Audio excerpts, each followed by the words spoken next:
こんにちは。9月9日月曜日12時のコマリンライブ開始しました。よろしくお願いします。本日の配信は先週2日前の土曜日の夜にインスタライブでクロッチャの福袋を開けるっていうのをやったんですが、その中で一番気になったモールドがこちらの見えるかな、ティーポットモールドやったんですが、これその時インスタライブで作ったんだけど微妙にちょっと失敗した感じやったもんで、リベンジしたいということで今回はこれを作り込んでいきたいと思うのですが、これお試しでは夕暮れカラーがちょうど余ってたんでそれで作ったんですが、花入れたいなって思ってる。本当は花入れたいと思ってるので、そのやり方をしていこうと思ってます。ということでよろしくお願いします。そして早速今日入ってきたニュースがあるので一つこちらでお知らせしますと、なんとセリアのモールドに手袋も見せとこう。セリアのモールドにディズニーモールドが新しく出たそうです。そして画像が私が仲良くしてるユッキーちゃんがストーリーズに載せてたんで、それを載せさせていただくと、じゃん。見えるかな、もうちょっと暗くした方が見えるかな。こんな感じのプレートタイプのモールドが出たらしい。ユッキーちゃんのストーリーズね。見えるかな、横向きにした方が見えるか。こんなものが出てしまったらしいのでね、これ私さすがに作ってみたいなって思うんだけど、まだ売ってないかもしんないよね。多分この土日に販売されたかなって思うねんけど、8種類あるって、モールドが8個か、それとも2種類のモールドで4個ずつか、どっちやろね。とりあえず今ある画像はこちらのユッキーちゃんのストーリーズのって感じなんですが、こんなものが出たらしいので、火水どっちかに行きたいなって思っております。で、おそらくなんだけどこれ販売は NG ちゃうかなって思う。個人的にディズニーって結構ハンドメイドの材料としてはいろいろ出てるんやけど、全部販売が NG なもんで、例えば布もディズニーの柄の布も布の端っこに販売は NG ですみたいなねことが書いてあるんで、おそらくこのモールドも販売はダメだと思ってる。私は他の手芸材料のパターンでいくとこれもダメだろうなって思ってる。他のモールドに関しては、他のセリアのモールドに関しては、セリアとモールドを作ってるメーカーさんにコマリッコさんが電話して聞いたところ OK だったんだよね。ただ販売ページにセリアのモールドで作りましたって書くのは NG で、なんかトラブルがあった時セリアの責任になりかねないんでね、販売ページにセリアって書かないのを条件に販売は OK だったんだけど、ディズニーモールドに関してはおそらくダメじゃないかなと予想しておりますね。販売はダメかもしんないね。一回ね、ちょっとそういう詳しい動画とかの制作に詳しい会社の方とミーティングしたことがあって、その時に話題になったんだけど、ほんまはディズニーをも題材にしたショート動画とかリールで収益が発生するのもダメらしいね。ほんまはそういうのもダメらしい。厳しいから。実際はそういうので収益をもらってる方も多いんだけれども、本当はダメらしい。それもっていうのもどこかで小耳に挟んだなというのを思い出しておりました。いやー微妙だよね。今このディズニーの正規アイテムじゃなくても似たような感じのあるじゃん。カチューシャとかのモールドとかね、中国がおそらく真似して作ったんだろうなって、あのあたりも怪しいなって個人的には思ってて、あえて発信しないようにしてる。線引き難しい。全然すんごいよほど利益を取らん限り注意はされんやろうけど、私的には避けてる。実はそんな感じだよね。一回だけセーラームーンのパクリモールドみたいに作ってみたことあんねんけど、今はもう消してあるね、動画。なんか微妙かなって思ったんで後で消してみた。そういう感じでグレーなとこには手を出さずにやってるという感じなのですが、今日はそんな感じでティーポットを作っていこうと思うんですが、明日セリアに行ってみようかなって思ってる。で、そして今固定コメントにリアルタイムで見てくださってる方は固定チャットに書いてあると思うのですが、今週は配信ルーティンがいつもと変わっておりまして、水曜日のライブがいつもやったら昼の12時からなのが夜の8時からやらせていただきます。そして金曜日がなくて土曜日に移動しようと思っておりますよ、今週は。なのでよろしくお願いします。こんにちは。昨日9月8誕生日迎えましたって。おめでとうございます。永遠の28歳。昨日だよね。じゃあ今日もね、実は私の長女の猫好きが誕生日やったりする。ね、美味しいもん食べたかな。素敵な一年になりますように。で、一回コロコロ読ませていただくとね、みんなそう版権のお話もしてくれてる。結構際どいなって思ってる。まあ、どこも販売してるんだけどね、私は動画にしないようにしてるって感じかな。難しいとこだよね。お誕生日のお祝い、猫好きも祝ってもらってた。ありがとうございます。ということで、こちらのティーポットをリベンジしていきたいなとは思っているんですが、実は私、土曜日のインスタライブで、まあ、形だけできた後に、日曜日に作りまくったんだよね。作りまくって、手順自体は固定されたかな。この作り方なら上手にできるなっていう。ただ問題が、今回ティーポットの中にお花を入れようと思ってるんだけど、お花のバランスがめっちゃむずくて、いろいろ作り直してるんやけど、まだ気に入ったバランスが一個もできてなくて、このライブで成功させたいなって感じ。失敗作もいっぱいできちゃってるので、最後にお見せしたいなと思っております。めっちゃ久しぶりにラストまでいられそう。やった、ありがとう。忙しかったもんね。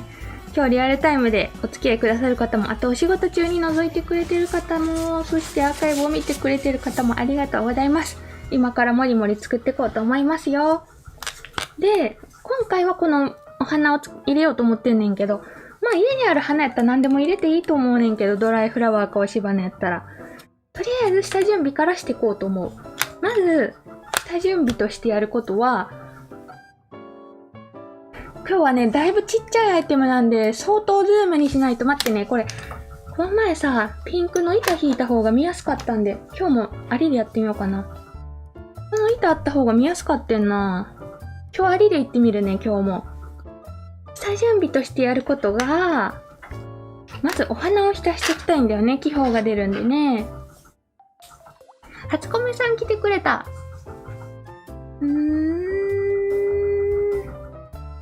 先ほどセリアに行ってなんとメンダコモールドゲットしましたってコメントしてくれてる初コメさんかな。初コメントしますって書いてくれてた。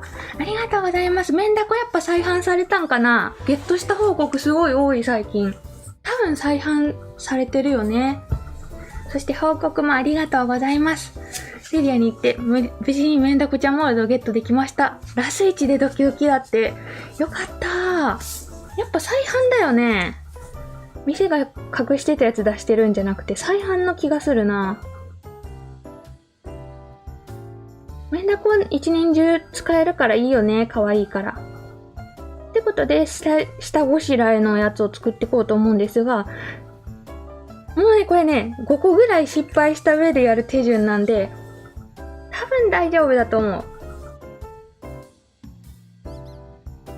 ツコメおめでとうのコメントもありがとうございます。でまずね、全部使っちゃいたいね。2個作るんだよね。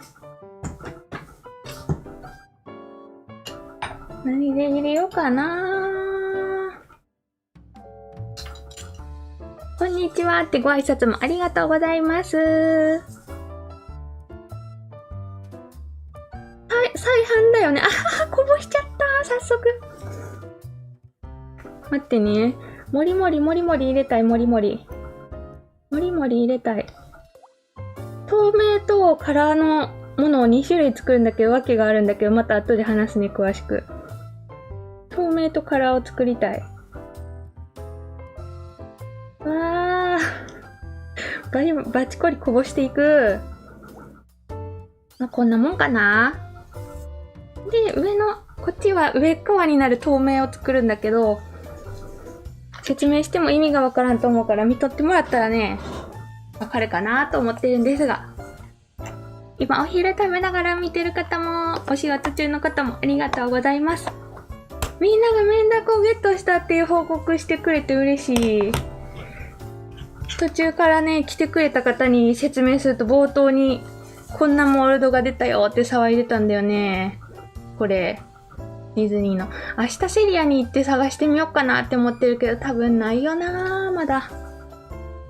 早いところが仕入れてくれてるかもしんないね。そして抽選販売当選したの報告もありがとうございます。今回最後までね、抽選販売インスタで告知せず行ってみたで。YouTube ライブのみ告知で初めてやってみたけど、ちょっとだけいつもより当たりやすかったんじゃないかなって思う。いつもより応募が、言うても応募は300応募ぐらいあった気がするけど、普段の半分以下やった気がするから、ちょっと当たりやすかったかもしれない。またたまにはね、YouTube ライブのみ告知でやってみようかなと思っておりますが、とりあえず作品をもりもり作れって感じだよね、私は。できた。で、お花入れました。そして、私が作りたいのは紅茶ということで、お紅茶のカラーを出したいと思ってるのですが、こっちはね、なんやろな。浮かべてる部分に使うのがこっちなんだよね。浮かべてる部分とは。で、こっちがメインの色味になるんだけど、多分オレンジと茶色、ちょい入れが一番しっくりきたかな。オレンジちょいちょいと茶色ちょいちょい。混ぜてみてまた考えよっか。みんなで抽選販売の報告もしてくれてる。ありがとうございます。もう次の抽選販売に向けてすでに作り始めてるで。この海のピックリクエスト多いんで、とりあえず昨日こんだけ作ったのと、ただこっからがめんどくさいんだよね。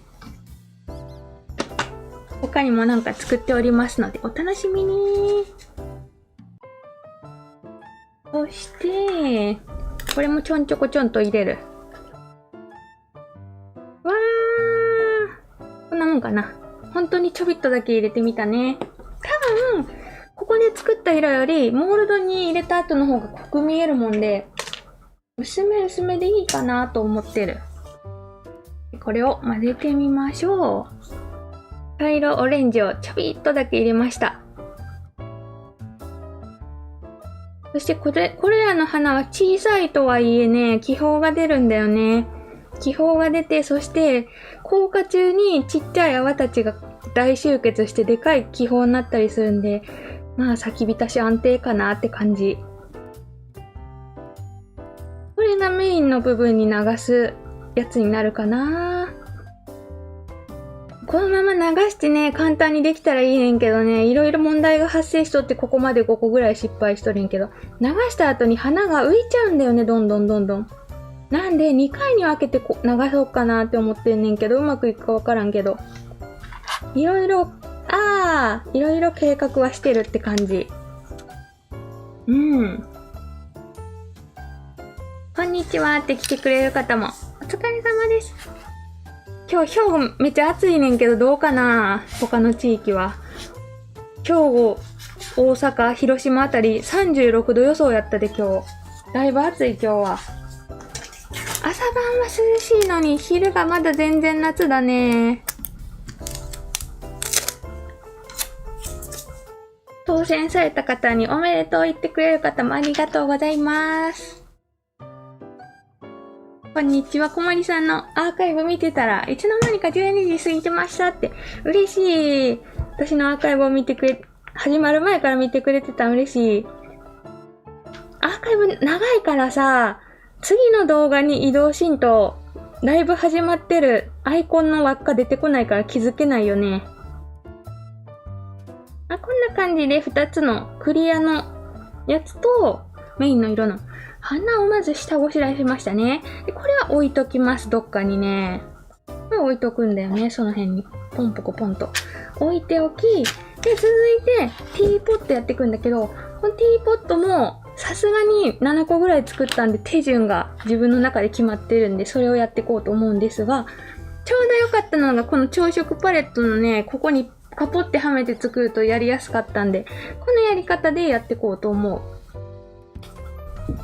これ普通にね、下に置くとゴロンってなってやりにくいねんな、こう傾いて。ここジャストフィットだったからね。この感じでいこうかなと思ってます。東京も32度は暑いね。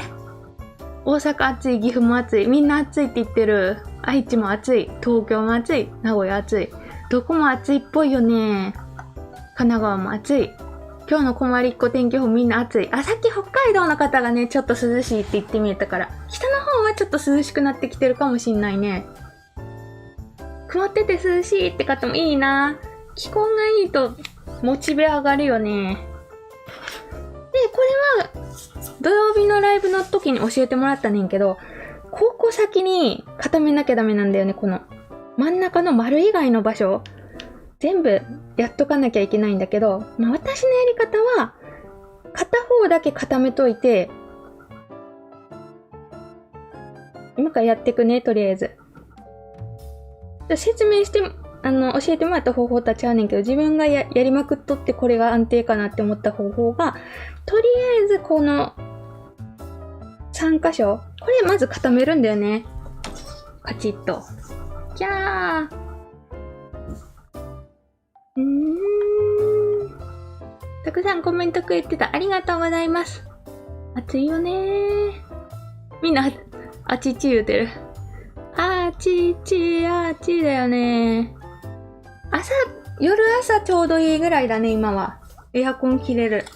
で、固めたじゃん。続いて、今こっちの持ち手などを固めたんだけど、次こっちにまた同じように入れるねんけど、レジンを。これ固めないんだよね。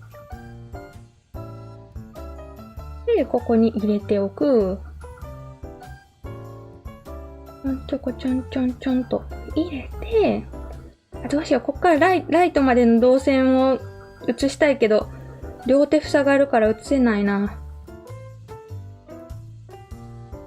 こんにちはって。おかん来たー。お疲れ様でーす。今お仕事中の方もありがとう。沖縄大雨。沖縄、今は台風とかはないやんな、多分な。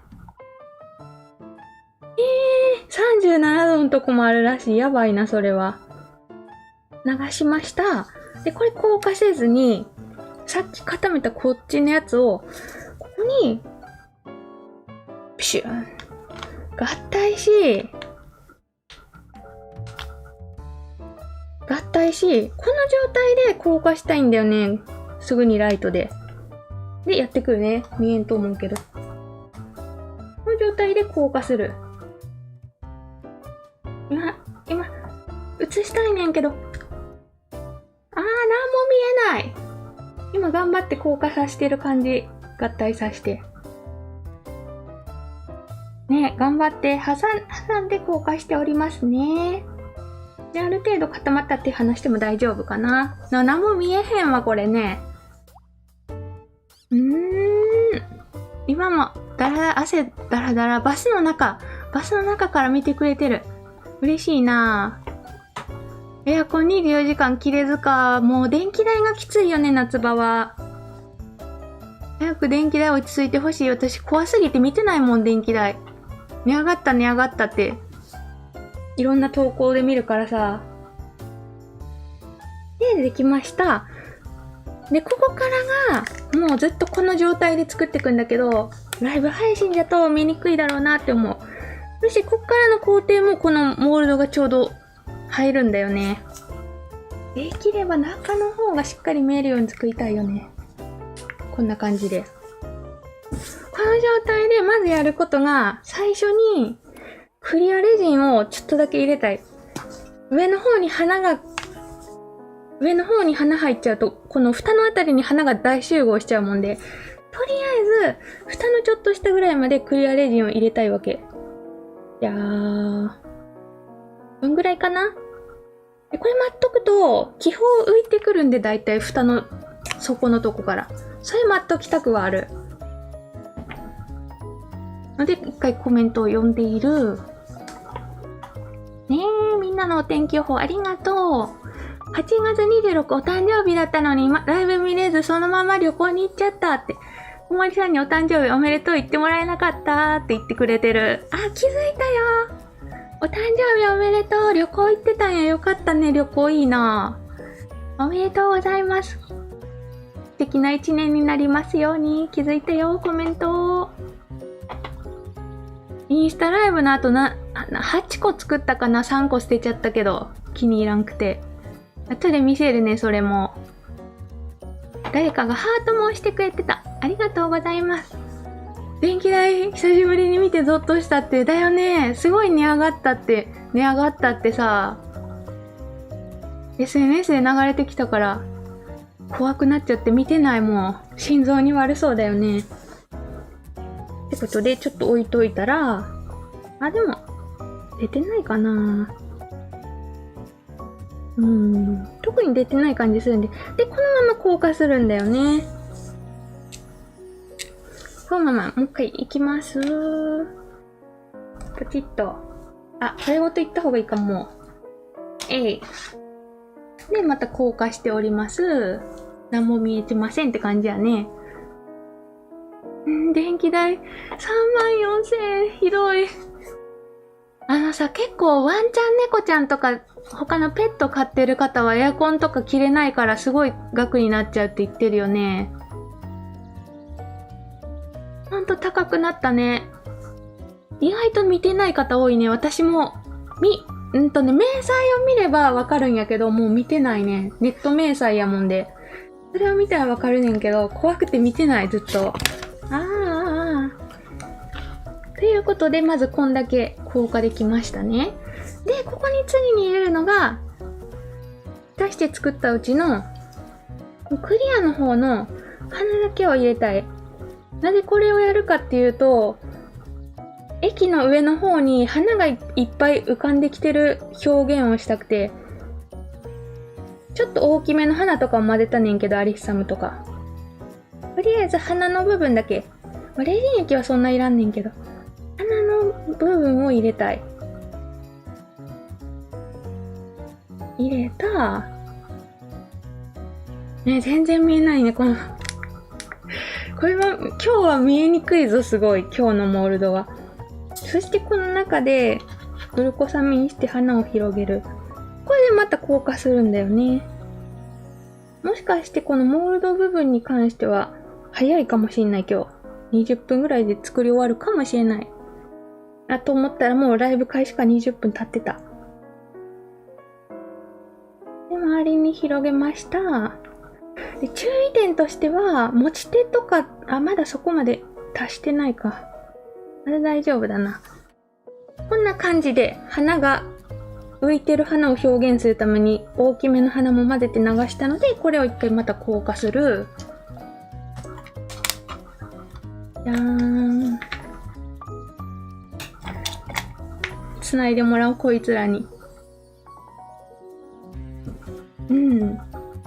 こんにちはって方も。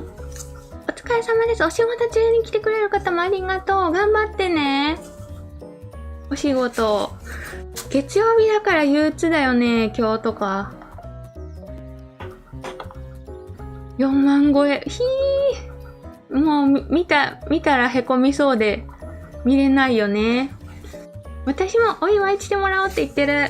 キャー！私のライブがお休みやったんや。おめでとうございます。還暦、28歳の還暦。おめでとうございます。全然今もう遅いけど祝ってほしいって言ってくださったらお祝いするんで。バチコリ素敵な一年になりますようにという感じでお祝いしておりますよ。合体しちゃうと中見えなくなるからね、実はライブ配信向きじゃないんだよね。やっぱライブ配信って一番楽なのがシェイカーなんだよね。シェイカー見やすいから。ね。で、こんな感じになったじゃん。そしてこの作ったやつをさ、流したいって思うんだけど、残り全部に。まあ、先に見せるか、失敗作を。これ残り全部に流したらうまくいきそうって思うじゃん。どうなるかっていうと、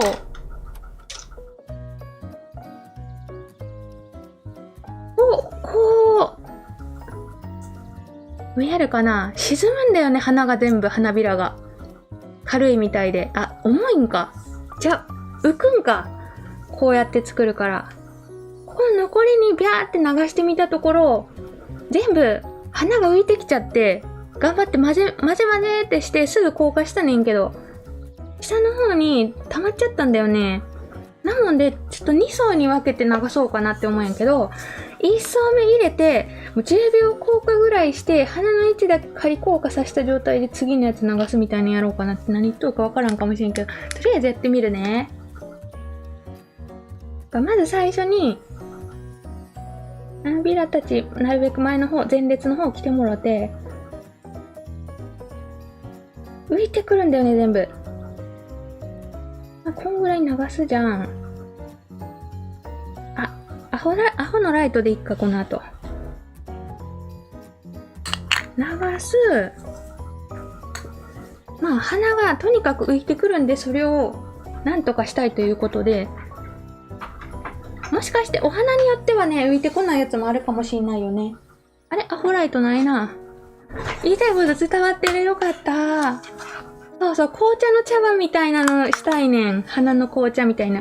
で、とりあえずこれで、何秒やろ。いや、10秒ぐらいかな。完全に硬化したらね、レジンの収縮とか始まっちゃうんで、とりあえず今硬化したじゃん。今5秒ぐらいしたかな。花の位置が固定され、これで表面に膜張ってるんで、この状態で次のやつ行きたいな、みたいな。次の層行って、3回ぐらいに分けなきついかも。これでもうまくいくかわからんで、今初めてこの方法でやってるで。もしかして断層パキッとできんために5秒だけ硬化しとんねんけど、それでもできるかもしんない。で、1、2、3、4、5。アホライトにツッコミめっちゃもらってた。で、3層目。これで花が上に浮いてくるは防止できるんじゃないかなって思ってるけど、どうかな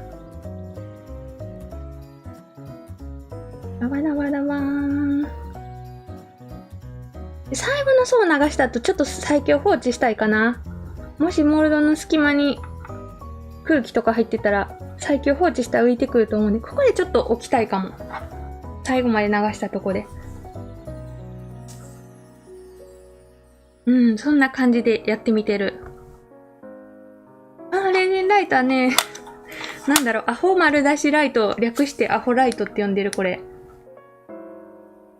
じゃーん。これ結構寿命長いんだよな、今んとこ。新しいの買ってみたから並べてつけてみたけど、光の強さ一緒やった、まだ。こんにちは。今日はテレビの画面で見てるのでとっても見やすいって。ありがとう。テレビで見てくれて。結構、テレビで見てる方結構多いよなって思う。たまにね、インスタでこまりメイドメンションして、猫ちゃんがテレビ見てるとことかを送ってくださる方がいてすごい嬉しい。チテティ。確かに。チテシリーズの仲間ができていく。今、チテシリーズここに飾っとるねんけど。ちなみにこれ、最後までこのティーポットが完成した後に、インスタライブでやろうとしとったこの子をティーポットの顔に入れる作戦もやってみようと思ってるからね。果たしてどうなるやら。ドキドキ。あれ？でもこっから入らんよな。隙間からレジン入れる形になるかな？ね、これね、多分うまくいっとるんちゃうかなって思うんで、硬化しようかと思います、これ。ちょっと待って、ひっくり返って落ちていった。あかん。ひっくり返って中身出ちゃった。転倒注意だね。コロコロンってひっくり返っちゃったよ。そんなでっかい気泡もない気がするんで、これで一回硬化しようかなと思います。長めに硬化しないときついね。ちなみに球体モールドもそうやねんけど、自分が思ってるよりいっぱい硬化しないとダメだね。中央の辺だけ固まってないパターンとか結構多いんで、かなり念入りに硬化しなきゃダメなイメージがある。ドスコイティーポット。そう。くまちゃんも体験してるから、みんなが言ってくれてる。スケキヨも検索して、ポスター見たから私。スケキヨのポスターもバチコリチェック済みなんでね、あの感じを出せたらなと思っております。もうね、ずっとドキドキしとんねん。いつ出番来るかなって。うまくスケキヨにしてもらえるかなってドキドキしてるって感じ。スレッズでチテについてまとめていただいたコメント見ましたって。そうなんだよね。チテが登場した回をまとめてくださってた方がいて。チテマニアって呼んでるんだけど、私はありがたいよね。もうね、ライブの回数が増えすぎて、私、自分のライブ、過去のライブがもうよくわかんなくなってて、いつに何を作ったかみたいなのが。すごい助かるよね、それ。ありがたいなと思っております。スケキヨはさ、多分通じる世代と通じない世代があるかなって思うねんけど。で、ある程度固まったら、ちょっと向きを変えたりしたいよね、こうやって。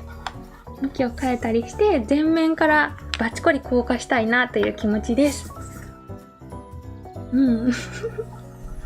で、スケキヨって多分昔のその時代の方しかわかんないよね、ネタ。マミッタとかやったら、ワンチャン最近でもわかるかもしれんけど、アニメ好きな人しかわかんないかな、マミッタっていう表現は。腹くくった顔してる。もう覚悟は決まってるからね。今日こそ入るぞみたいな。覚悟は決まってるって感じらしい。とりあえずでもこのティーポットが完成した後なんで、もうちょっと待っとってもらおうかなっていう感じなんですが。断層になってるか。うまくいっとうかわからんわ。ねえ、こんにちはって。チテマニアですって。そうそう、チテマニアさん。まとめてくれてて嬉しい。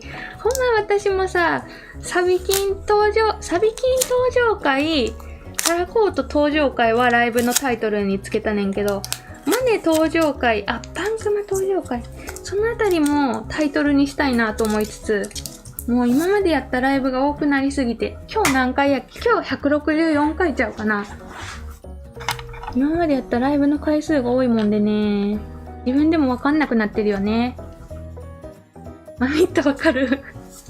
そうそう。マミッタはマドカマギカのネタだよね。マミさんっていうキャラクターが顔だけ挟まれて死ぬみたいな。なんかあんまりそういう話したらコマリコキッズが怖くなっちゃうでやめとこう。怖いシーンがあるって感じだよね。スケキヨもあれ多分怖いシーンで合ってるよね。でもみんなが面白そうに話すから、もしかしてギャグ界なんかなと思いつつ、とりあえずポスターだけチェックしたって感じ。こんにちは、ついにくまちゃんいいんですねって。そうそう、この後入るからドキドキしてる。ドキ。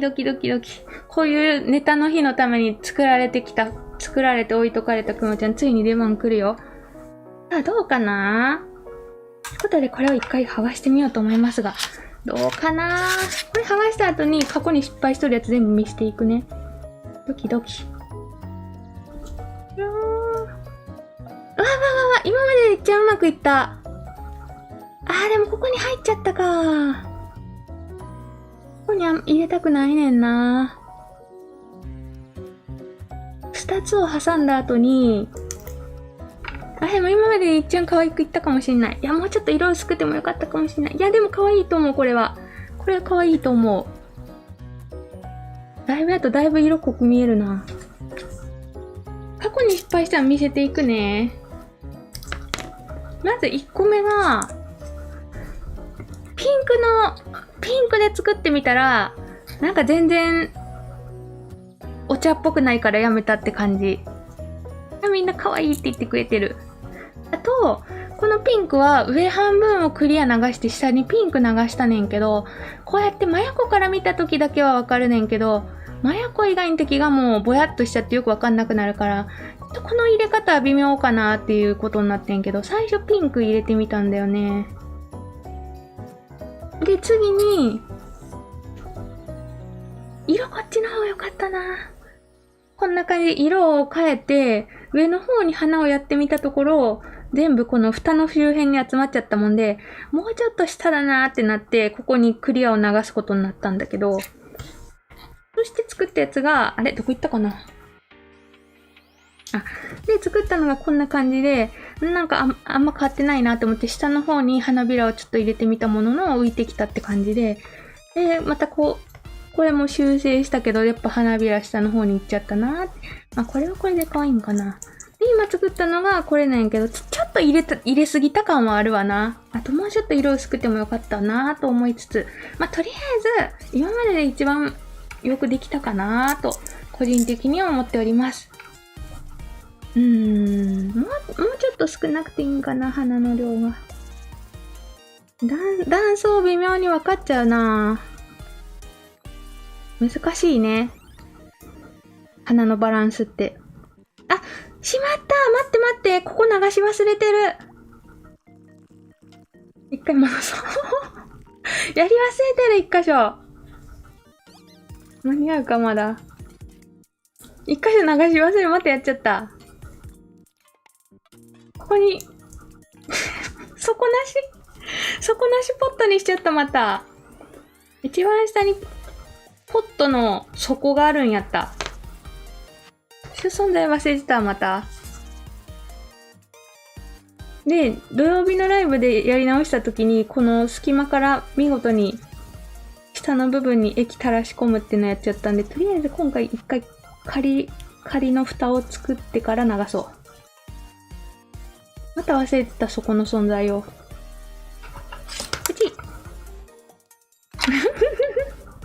そこなし失敗したのでも欲しいって言ってもらえる。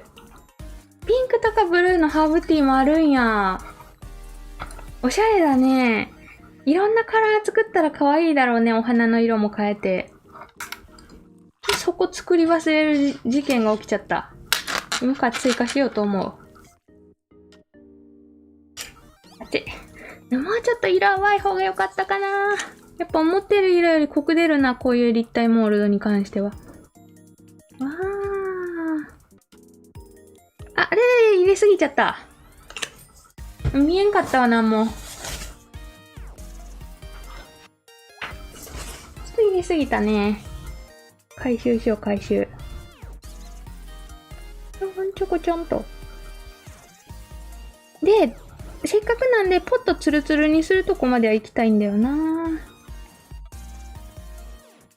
ツルツルもね、意外と簡単で、ポットの持ち手の部分持ちながら、持ち手以外のとこにコーティング一気に塗れるんで、結構楽っちゃ楽なんやけど、どっちかというと、この後のバリ取りの方が大変。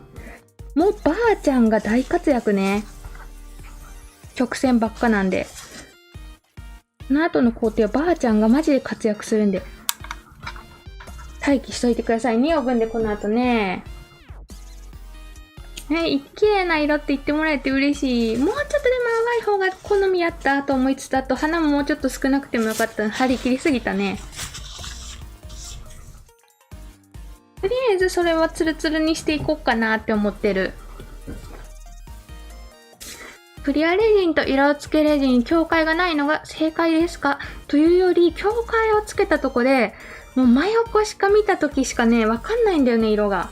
だからあんま意味ないなって思った。それより、全部色つけちゃった方が可愛いかなって思ったねんな。今こう見えるやん。だからこれ以外の角度だともうほぼ見えんくなる。こう。あんまり意味をなさないなって思った。で、一回半分入れてみたんだけど、その後に全部っていうかね、上の部分だけ実は入れてなかったんけど、こういう方式に変えてみたりね。とにかく最初の方ってそうやってバランスを変えまくって作るよね。ばあちゃん呼ばれるで。ばあちゃんやらヤスリやら、その工程の方がこの後大変やと思う。まだ呼んでないのにめっちゃ来てる。大活躍しますって。ありがとうございます。この後はね、ばあちゃん大活躍してくると思う。なんか、近くで硬化しすぎて変なボコってやつ出てるけど、これ削ればいいか。こんな感じで、おそらくこれで、どうかな？お皿、なんとかできたね。なかったお皿はなんとか追加されたという感じですが、こっからが大変とにかく。ちょっとやっぱ境界できちゃったか。塞いだつもりやったけど。この辺も安いでなんとかしていきたいという感じですね。今からが大変なのよ。まず一番まず大変なのが、この取っ手の、ここね、ここ薄膜貼っちゃうんだよね、どうしても。とりあえず画鋲とかでこう、穴開けて、バリ取れるようにしとくじゃん。ピンクも可愛いって言ってもらえて嬉しい。じゃあみんな登場しとく。登場。ちょっとこうした方がわかりやすいかな、雰囲気がね。そして、こっからのバリ取りが大変だと思う。で、バリ取りのとこが多分一番今日時間かかると思うんで、一回企画やっちゃおうかな、今。ポッと置いて。ね、こんにちはって今来てくれる方もお疲れ様です。ナイスタイミング。今から例のやつを始めようかなと思いますよ、これね。ほらーって言ってくれてる。ねだけスペイン語やスペイン語。グラシアス。ってことで企画の準備をしていこうと思います。どこやっけ？おままごとできそう。でも何の人形にちょうどいいサイズやろ。リカちゃん人形にはちょっとでかい気がするねんな、このティーポット。シルバニアとかリカちゃん人形には。多分、メルちゃん人形あたりにぴったりやなって思う。メルちゃん人形自体が比較的最近のお人形やもんで知らん方も多いかもしんないね。ということで、プレゼントチャンス開始しましたよー。ただいまリアルタイムでライブを見てくださってる方ね、プレゼントに応募できるようになりましたので、ぜひぜひ動画を一回閉じて開いてもらうと概要欄から応募できますので、応募してみてください。抽選で1名様にコマリンライブで作ったアイテムやら、コマリンレジのグッズが入ったこんなようなアイテムが届きますよ。ぜひぜひご応募くださいね。よし。ってことで頑張ってバリを取っていこうと思うんだけど、まずこの裏のよくわからんピョコンってのができたとこまず取らなきゃダメだし、ひたすらガリガリタイムすると思う。私もティーポット作ろうってね。今回とりあえずクロッチェの福袋に入ってたんで、概要欄の材料のとこはそれ貼ってあるねんけど、いろんなとこに売ってるっぽくてもう持ってる方がたくさんいたんでね。ティーポットモールド自体はいろんなとこにあるっぽいよね。楽天やら、アマゾンやら、シーインやら、いろんなとこにあるんかな？最初やっぱ作り方を安定するまでが大変だね、こういう複雑なモールドは。ソランちゃんがいまして、ソランちゃんさらに新しいよね、メルちゃんより。私の時メルちゃん買ってたんだよね、長女に。まあ、リカちゃんより結構巨大な人形って感じかな。社長の持ち物どうやろう。社長、いろんなものをいつも持たされてる社長どうかな。でも、ワンチャン、ちょっとでかいかな。ちょっとでかいけど、いけんこともないね。結構でかいかな。遠近法でこうしたら社長にぴったりになるかもしんない。明日、娘誕生日だから当たるかなって言ってくれてる。お祝いしとこう。私、明後日ライブ休みじゃない、夜やねんな。お誕生日おめでとう、明日、娘ちゃん。我が家も今日、猫好き長女誕生日。おめでとう。ちょっとでかかったよね。よーし。で、ガリガリ頑張ってこっか。応募完了。グッドボタンもってありがとう。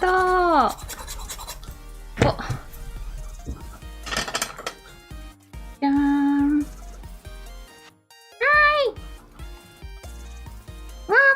高評価ありがとう。ハルキンちゃんだよ。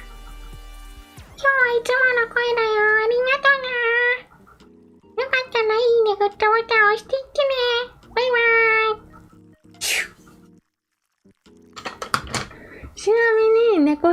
プレゼントは、欲しいものがないって言われたから、欲しいものがない、さらにお金がいいって言われて、まさかの現金プレゼントした。もう今の子そうなんやって思って。なんも欲しいもんがないって言われて、それより最近ね、やっぱ中学校になって友達と遊びに行くもんで、電車とか使って、ちょっと遠くの駅まで遊びに行ったりするもんで、そういう遊ぶ用のお金が欲しいって言われて、結局プレゼントはついにお金になってしまって、なんかいよいよそんな年齢かって、いや早いよな。多分今の子はさ、もう YouTube とスマホに全部さ、あるから暇つぶしが。欲しいものがないんかなと思って。今の子っていうか我が家の子だけなのか？ついにお金になっちゃったよね。現生。ついに。いやでも私がそうやったら、一番嬉しいよね、ぶっちゃけ。お金面白すぎる。だってさ、で、ここ数年、一応欲しいものを考えてくれたから買ってあげたりしとったねんけど、結局、無理やり考えた欲しいものってそんなに欲しくないもんだから使ってくれないんだよね。プレゼントしてしばらくだけ置いてあるみたいな、そんな状態やったもんで、やっぱもう使えるもんでいいかって思って物ばっか増えていくからね、ついに、現金になってしまったって感じ。中学校いくらあげたらいいんやろわからへんね。私の家お小遣い制じゃなくて必要な時に申請されたら渡しとるっていう感じやもんで、明日どこどこに行くから、友達と映画に行くからお金欲しいって言われたら、映画見れる分、映画見つつ、後でマックとか行けるぐらいだけ渡すみたいな。その時々で渡してるかわかんないんだよね、お小遣い制じゃないから。今時のお小遣いっていくらなんやろうね。電子マネーで欲しいって子もいるらしい。タイマーかけてるよね。かけてる画面出したよね。現生、そうそう、現生。ペイペイ、すごい。今時すぎる、ペイペイって。うちの中1息子はワイヤレスイヤホン欲しいって言ってるって。せやねん、それも言われたんやけど、実は私ワイヤレスイヤホン2個持ってたもんで自分が。それをあげちゃったんだよね。誕生日まで取っとけばよかった。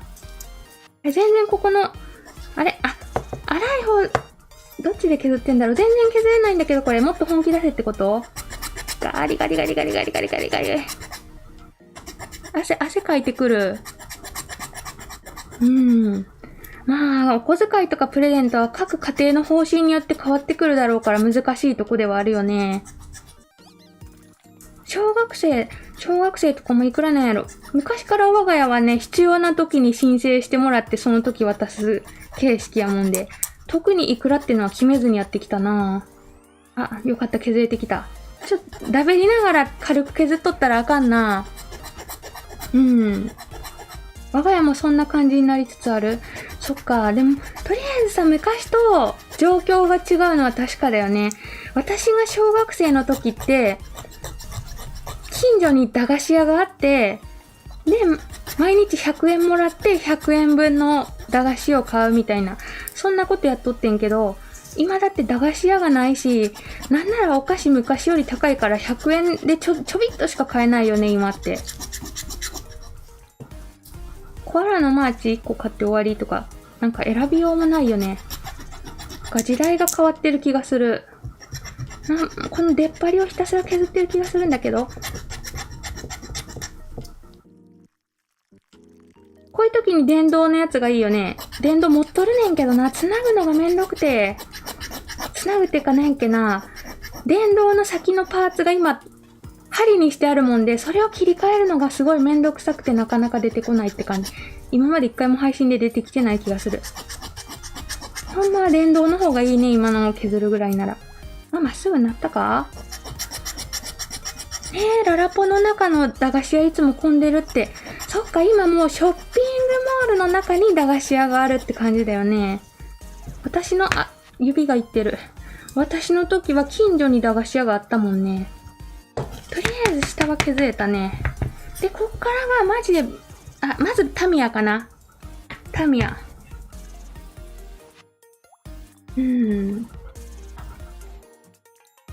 猫好きのお誕生日ありがとう。お祝いしてくれる方も。うちも中学から現生。ねえ。だから、特に欲しいものないのに、絞り出させたものってどうせいらないもんだからね。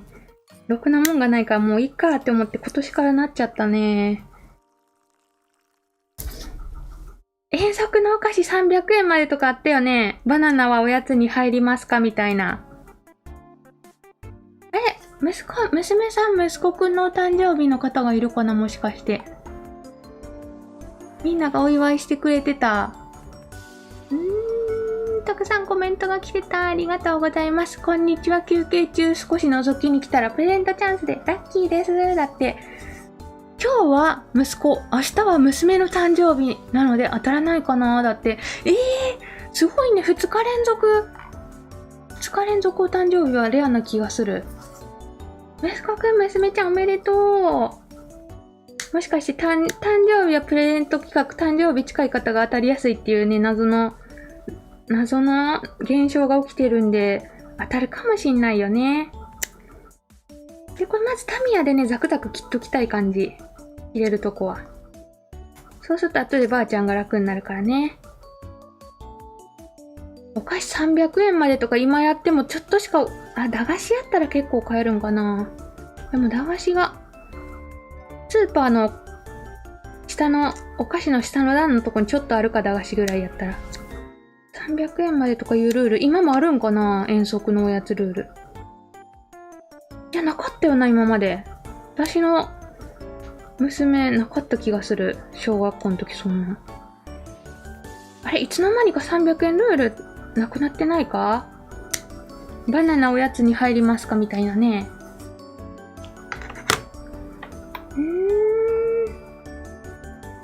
ポイント制でお手伝いしたらとかもいいな。そういうのもいいよね。なんかその家々のルールがある気がする。で、こっからね、ばあちゃんが頑張ります。キャー！ばあちゃん頑張る前になり始めちゃった。そろそろお仕事戻りますって方もありがとうございました。頑張ってきてね。暑いから帰りとか気をつけてね、熱中症にも。ということで企画がこれにて終了でした。どうもどうもできた。ご応募いただいた方ありがとうございました。今の時代ちゃうか？遠足のおやつは食べきれる量を、食べきれる量を持ってきてくださいになってたんや。で、300円で買えるものだいぶ限られちゃうよね。駄菓子やったら結構買えるんかな。ここが。もうね、とにかく、ばあちゃん大活躍、カーブばっかなんで、こうやって、このピントがここに持ってかれてる全部。ばあちゃんが、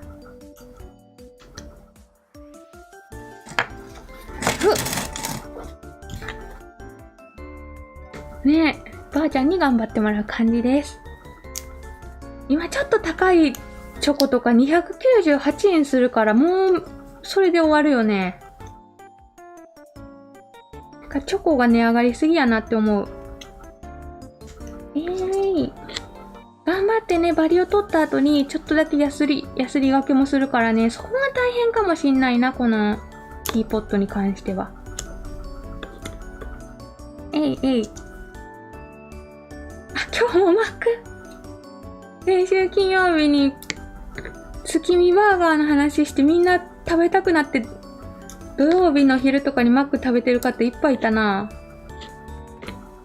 もう始まるね、食欲の秋が。食欲の秋始まらんでもいつも食べ物の話題盛り上がるねんけどな。今日もお菓子あるって言いたいけど下の部屋に置いてきた。下の部屋に置いてあるな。見せつけようと思ってたお菓子が下の部屋に置いてあるや。うまい棒って値上がりしたんやっけ、確か。10円やったやんな、昔。今いくらやろ。一回値上がりしたっていうニュース見た気がするねんけど。そそりゃ原価が上がったら上げるしかないよな、企業も。ドライブスルー激混みあった？みんな日曜日食べに行っとったんかな？月見バーガーを。マックも高いから我慢ってわかる。マックもさ、私の中ではもう結構高級品なんやけど。ご褒美的なポジになりつつある、マックも。昔は安かったんだよ。昔は60円だったからね、ハンバーガー。今いくらよ。単品で買っても2、300円するやんな。あ、なんかだいぶバリは取れてる気がするから、こっから、もっと細かいやつで整えたいね、この漏れちゃったあたりを。紙安かな、この場合。紙安あたりで整えよう。あら、寝てたーって方が戻ってきてたー。おはようございます。月見パイも美味しかったよー。一緒に買っちゃったんだけどね、月見バーガーとともに。月見パイもめっちゃ美味しかった。うまい棒細くなった？そうやったんや。お菓子ちっちゃくなるパターンも多いよね。カントリーマームとかどんどんちっちゃくなってっとるイメージやねんけど。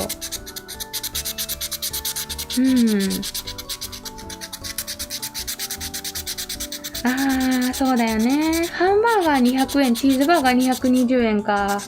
結構するな。この下を付け忘れて漏れた場所が痛いね、これ。直すの大変じゃん、こんなん。ペリっていった方が早いんちゃうん？そんなことない？もう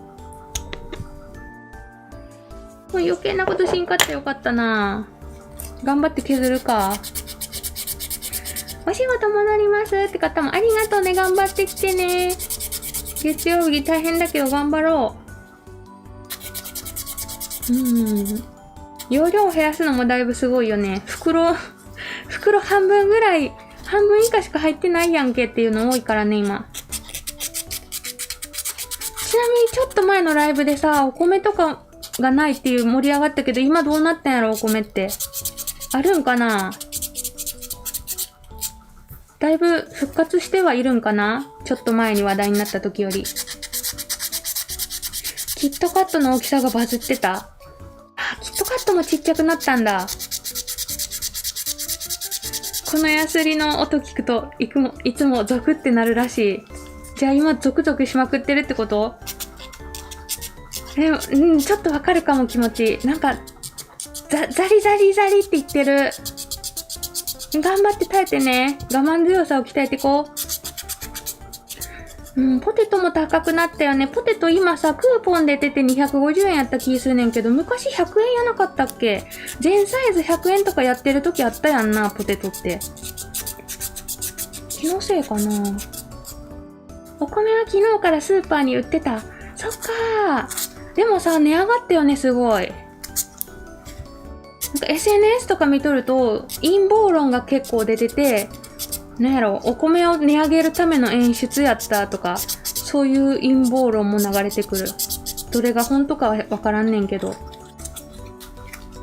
実際のとこどうなんだろうね。伊勢はどこでもお米いっぱい売ってる？お米定期便で影響を受けてなかったですが、一周遅いお届けになった。そっかー。新米来ましたよ。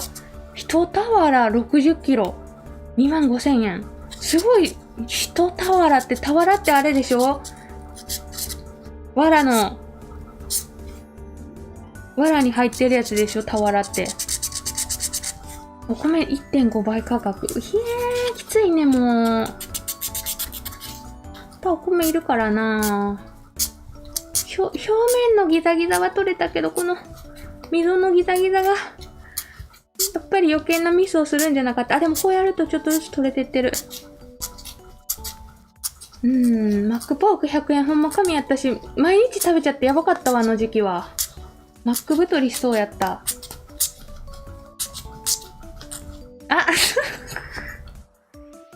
人俵じゃなかった読み方。一票って読むらしい。初めて知った。一票って読むらしい。人俵。あれ全然違うじゃん、人だわら。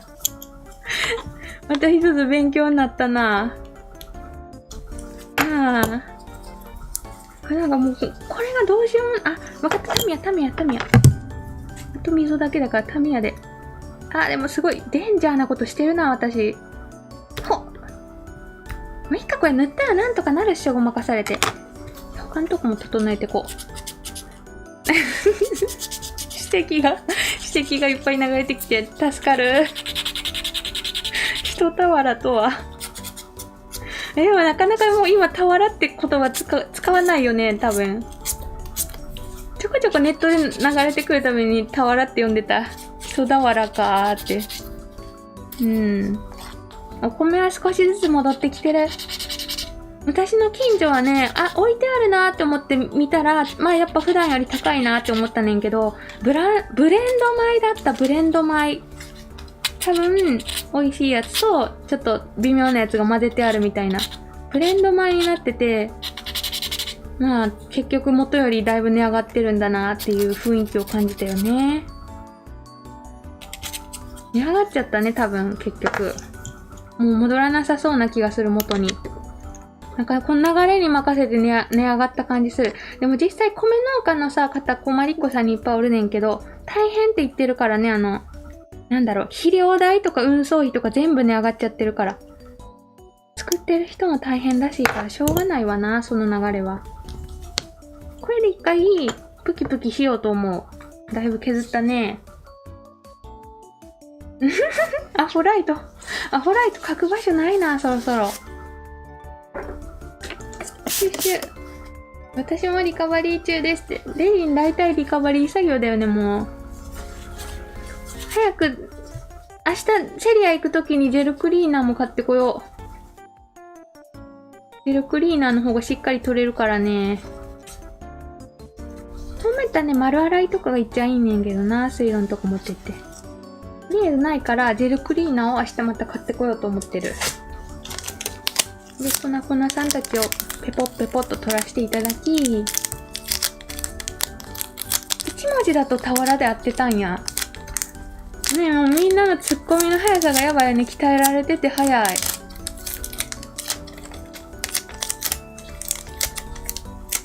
よし。実家が米農家だけど値上げでついにやめるらしい。もうお米を作るのをやめるってことかな。作ってる方も厳しいんだろうね、今は。私の旦那の実家も米作っとってんけどやめたもんな。なんだっけ、リリース代が高いって言ってた機械を、お米を収穫するために借りるトラクターとかのリリース代か。リリース代ちゃうわ、リリース代が高いって言ってやめてたわ。ねえ、で、この子をさ、今からコーティング剤を塗りして仕上げてって、その後にスケキをしようと思うんだけど、塗り方はね、比較的簡単っていうか、これ親切に持ち手があるんで、持ち手を持てって感じかな。よーし。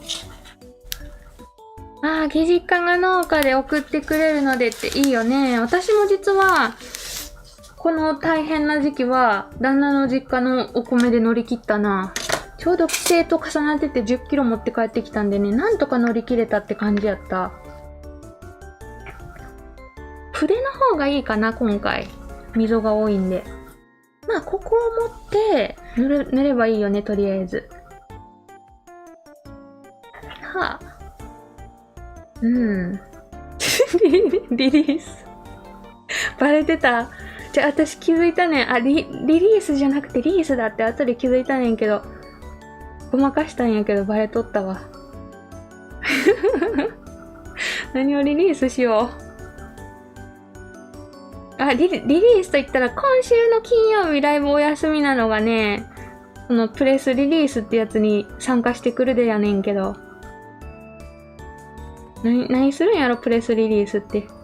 初めて参加するでドキドキする。とりあえずなんか写真撮られるっぽいからね、バチコリメイクしてこうと思って、マッツエクとかつけに行くかって思っとるねんけど、待って、これ持ちにくい。プレスリリースってなんやろうな。じゃあ、で、ここ指で持つとね、この隙間のとこ塗れなくなっちゃうから、ちょっと待って、もうちょっと端っこを持って、ここまで塗りたいじゃん、やっぱこの隙間のとこ。あ、見えてないね、全然ね。ここまで塗りたいから、洗濯バサミさんで持っとこっか。いや、もうちょっと濃度と花びら薄くてよかったかもしれないな。で、このかぼちゃの筋みたいの消えないように頑張ってこう、なるべく薄塗りしたいとこであるけど、薄塗りしつつ弾かないようにしたいって思うと、ほんまは全面コーティングじゃない、研磨した方がいいと思います。これ、高粘土コートなんで、かろうじて塗れるんちゃうかなって思う。パリコとか清原で塗るんだったら全面研磨の後の方がくっつくだろうなとは思うけど、多分これ、作家のコーティングやったらいけると思う。いやー、こんにちはって今来てくれる方もありがとう。こんにちは。この後、くまちゃんがポットに入れられる予定なんで、それもお楽しみに。ちなみにこれ私的には100点満点では残念ながらないもんで、液の色をもっと淡くすればよかったなって思っとんのと、もうちょっと花びらの密度低くてよかったなって思ってるから、商品化するとしたらもうちょっと納得いかな商品化はされんなって感じ、今んとこ。残念ながら。とにかく持ち手以外のとこ全部塗ればいいよね。かぼちゃの筋。あ、かぼちゃにされてる、これも。かぼちゃ扱いされとるねんけど、ティーポットやった。こんにちはーって、今来てくれる方いっぱいいる。ありがとう。この底がね、ボコボコしてるんで、後でもう一回塗り直したい。高粘土かなんかでポテッと刺したいかな、そこに関しては。それかもっとバリバリにしてバリバリの塗りでもいいかもしんない。あ、これ全部塗れたつもり。あ、でも危ね。落としかけた。本当に全部塗れたのか？塗るときのね、量が難しいんだよね。塗りすぎると溝消えちゃうし、薄すぎると硬化中に弾いてくるし。量管理が難しいよね。でもなんか可愛いと思う。多分いけたよねって思って硬化しようと思う。ちなみにこれさ、金具の付け方がさ、多分取っ手んとこにチェーンとか通したら可愛いんちゃうかなって想像しとんねんけど、後でそれもやってみるね。塗れたかほんまに。透明カラーで分からへん。とりあえず硬化してみるね、一回。いけー。じゃーん。今硬化中です、ここで。私が全く同じ仕上がりで作れたら120点じゃないとか言ってしまいそうなぐらい可愛いって言ってくれてる。嬉しい。もしかして、この花の密度の方が好きな方もいるかもしんないもんね。私はもうちょっと少ない方が自分好きそうだなって思ったねんけど、そのあたり人の好みによるもんな。でも120点って言ってもらえて嬉しいな。皆さんこんにちは。病院からやっと帰ってこれました。頑張ったので今日はマック買ってきましたって。お疲れ様です。私も健康診断の次の日マック食べとったわ、そういえば。ご褒美とか言って。ご褒美大事だよね。そっか、褒めてもらえて嬉しい。フローラルというか、ボタニカルというか、素敵ってね。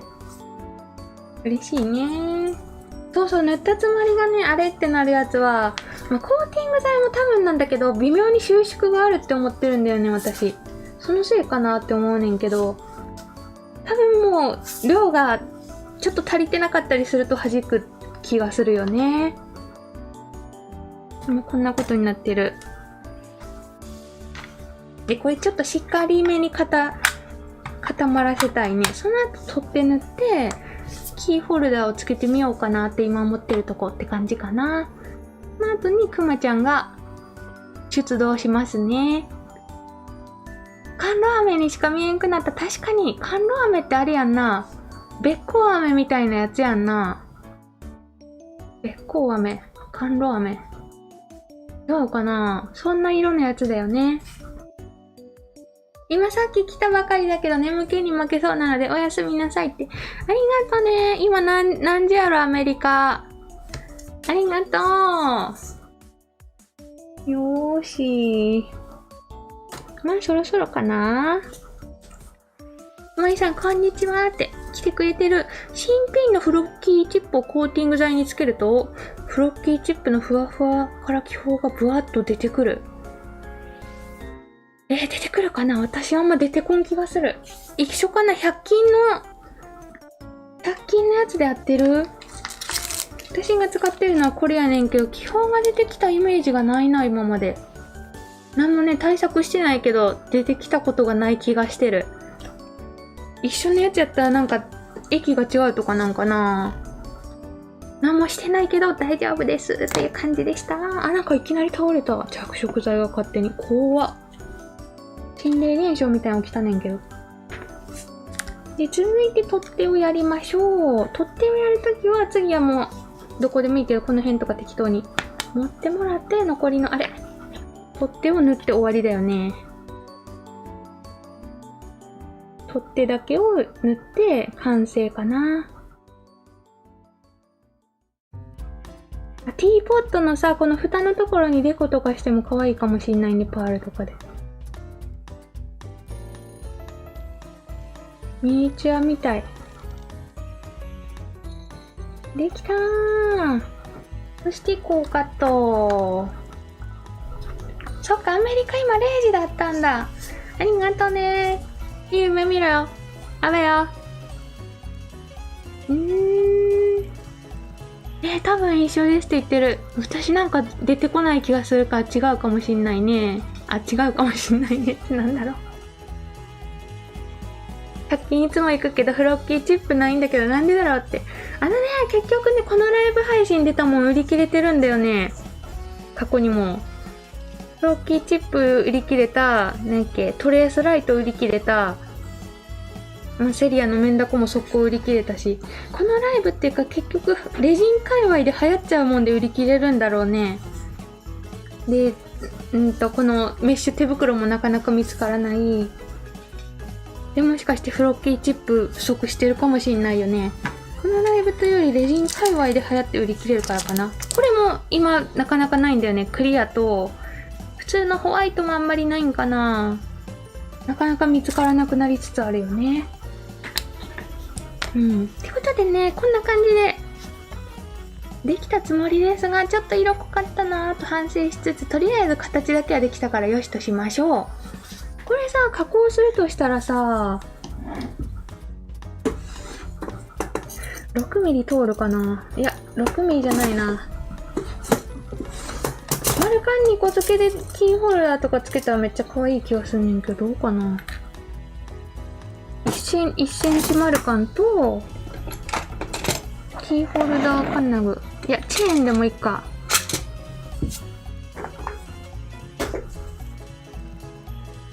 困りっ子が集中してる地域は売り切れてるとか、そんなんあるかもしんないよね。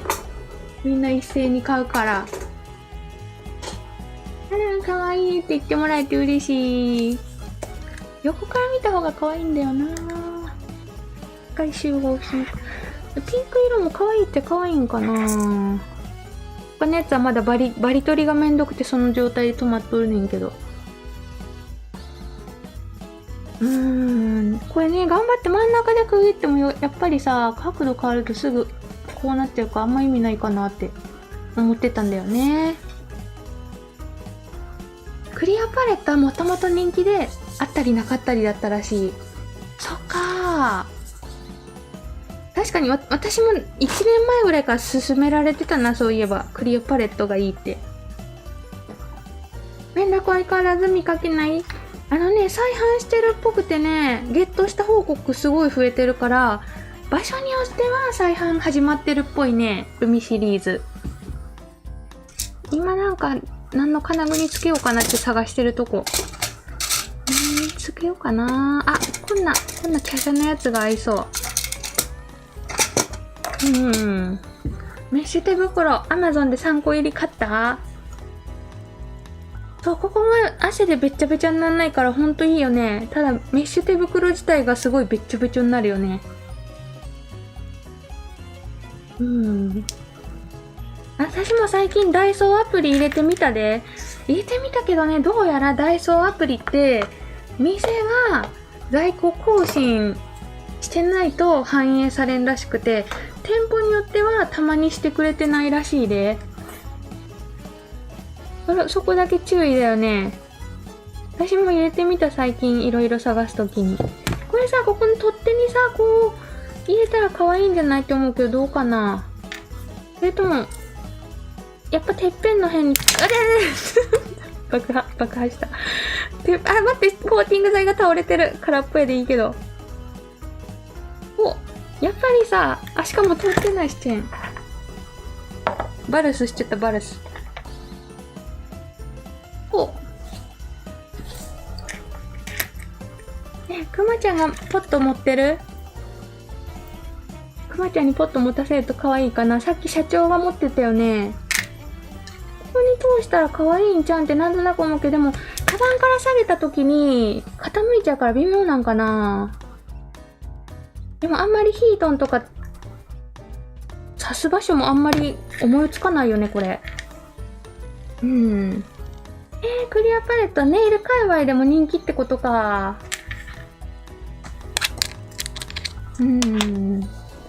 この間子供に人気のビーズアート新作いつ入りますかって聞いたら、この店舗に入荷予定はありませんって言われましたって。ねえ、さ、ちょこちょこあるで報告。本当はセリアって、なんだっけな、発注できるやん。でも店舗によっては、してくれないというか、断られるっぽいよね、どうやら。入荷予定はありませんは切ないな。店員さんが何も分かってないパターンとかもあるかもしれない。店舗によるっぽいよね。ちっちゃい店舗はね、いまいち取り寄せに積極的じゃない傾向にあるっぽいよ。わーい。でさ、ラインストーンとかつけたら絶対可愛いよね、これ。ラインストーン。メッシュ手袋お洗濯しますかって聞いてくれてる。今実は私、こまりっこさんたちにたくさんいただいて30セットぐらいあるもんで、なんかボロボロにするまで使っては解雇しとるねんけど、お風呂の時にもみ洗いするといいらしいで。お風呂入る時に一緒にね、持って入って、もみ洗いしとくと沈みにくいらしい。洗濯に入れるんやったら、多分、メッシュ手袋の形状的に、ボワーンって広がっちゃいそうやでね。もみ洗いがいいっぽいかなって思ってる。なるほどね。傾くと注いでるように見えるから可愛いかもしんないよね。絶対さ、ラインストーン合うと思うこれ。よっ。ここに、どっち向きや。ラインストーンをつけたら可愛い気がする。めちゃくちゃ細かいよー。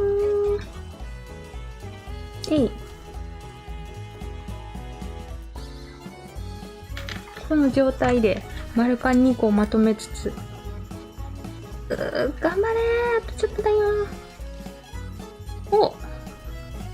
もし販売するとしたらもうちょっとね、濃度下げると思うけど。かわいい。でも傾きすぎたら微妙か、こうなったら。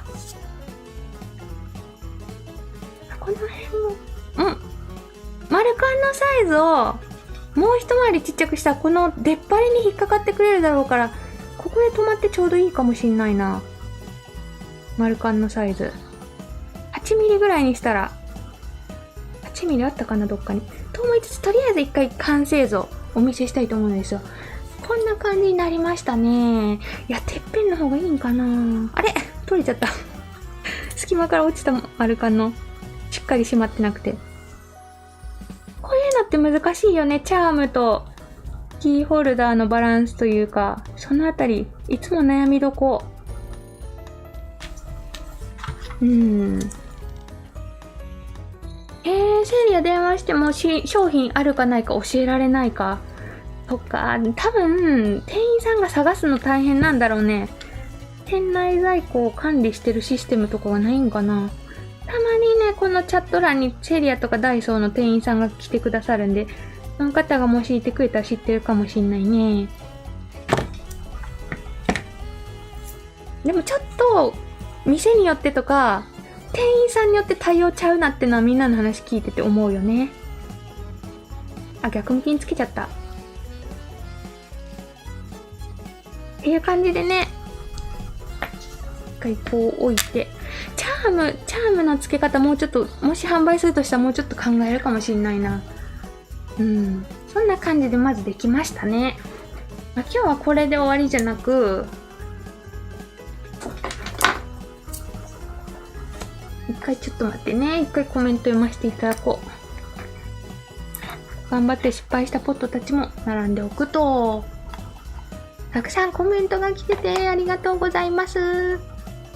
ティーポットね、単体、クロッチャの福袋は基本的に何ヶ月か経ったら単品販売するから、これも今後置くかもしれんし、今置いてるショップもあるっぽいね。楽天とかシーインとかで。単品で売られてはいるっぽい気がするな。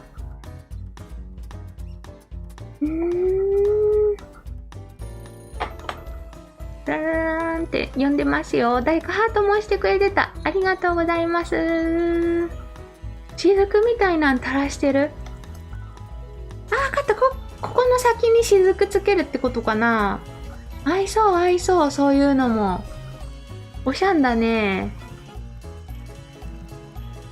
そのための出っ張り。これ、なんなんやろね。私さ、インスタライブで切り落としてまってん、これ。変な針できてるとか言って、ここの出っ張り。ハサミでチョキンとか言って。おしゃれやからついてる針なんかなこれ。かわいいね。ということで、こっからくまちゃんを、私がやりたいのは、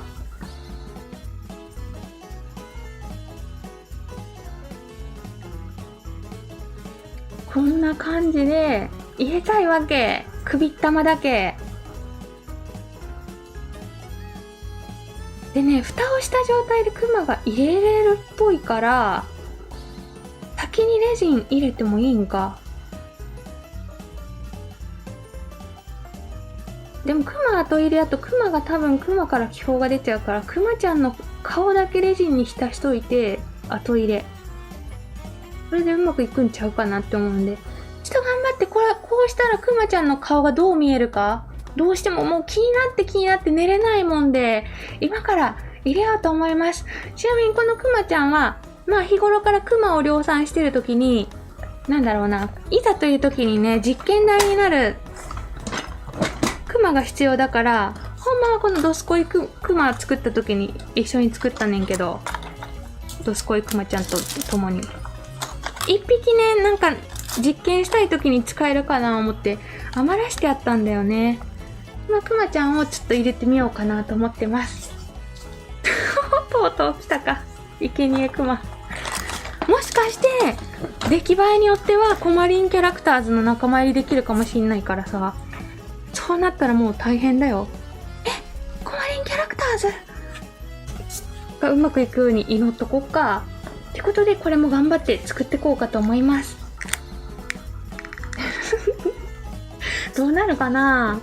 だから、クマちゃんの首だけ入ってて、ここにどう見えるかがすんごい気になってもう、どんな見た目になるのか、膨張するのか、ギザギザになるのか、それが気になってたまらない、本当に。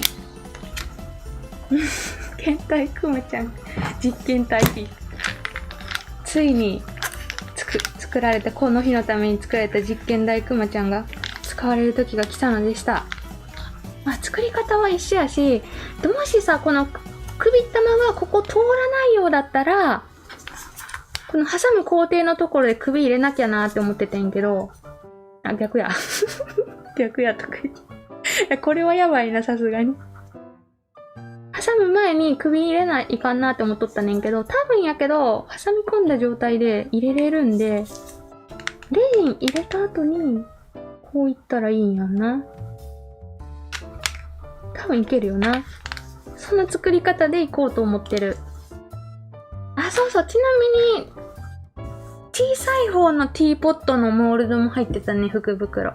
スルーしてるけど。こっちの方がレジンの失敗率が低い。失敗した時のレジン消費が少ないから、まあ基本的にレジン作品ってちっちゃい方が簡単だからね。ちゃい方でやってみるのもいいかもしんないよね。ということで作っていきましょう。どうなるかな。ドキドキするね。頑張ろうね。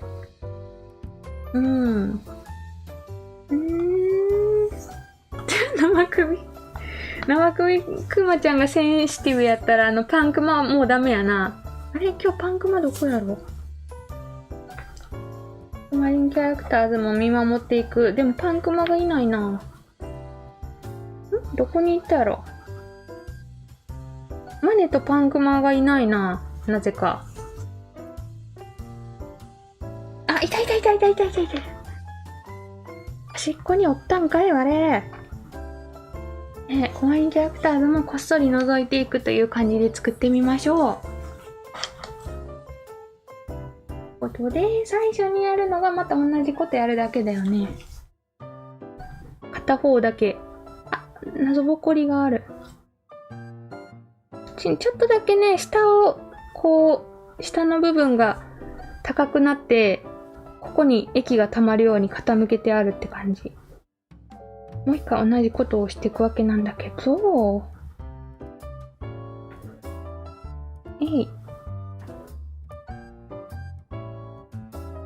最近モールドのへこんでる場所とかが見えなくて困ってる。ここにちょんってあるの今見えんかってん。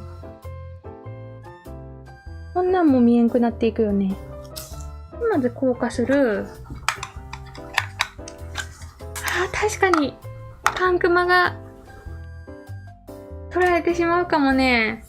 言うならばサビキンたちも人気投票でマネが1位やってちょっと奪われたねんな、権力を。そういう感じで政権交代みたいなこと起きるかもしんないね、ワンちゃん。ハロウィンにいいかもって。オレンジ色とかで作るとさらにそれっぽくなるかな。あ、紫のクマちゃんでオレンジの液に浸したらハロウィンっぽくなったり、あ、ダメか。色が混じっちゃうから。ここに光ってたらダメだ。どうなるだろう。ドキドキする。うまくいくといいね。なんし、コマリンキャラクターズ入りがかかってるから。スケキヨがわかる。28歳たち。リアル28歳さんきっとわからへんやんな、スケキヨ。できたー。で、ペポッと蓋をし、硬化する。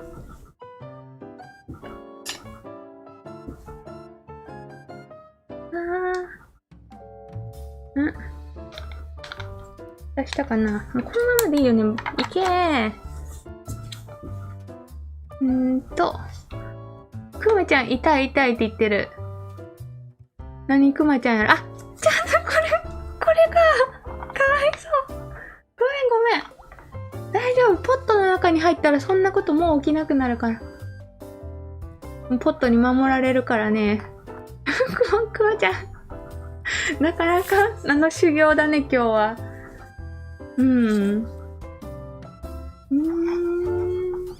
れねさ、もう、まずこの工程で、モールドが2つがバチコリくっつくんだよな。でさ、私思うねんけど、こっから、全部レジンでいけるんちゃうかなって思うねんけど、全レジンで。ただ、クマを、入れたときに、いやー、開くかな。いけるよな。モールドが開かんかなって思ったけど、多分入れれる気がする。こう入れていってさ、この状態でクマちゃんの顔をインするとね、クマちゃんの顔の表面のボコボコとかから気泡が出ちゃうんだよね。なので、このクマちゃんの顔にレジンを塗っとかなきゃダメなんだよね。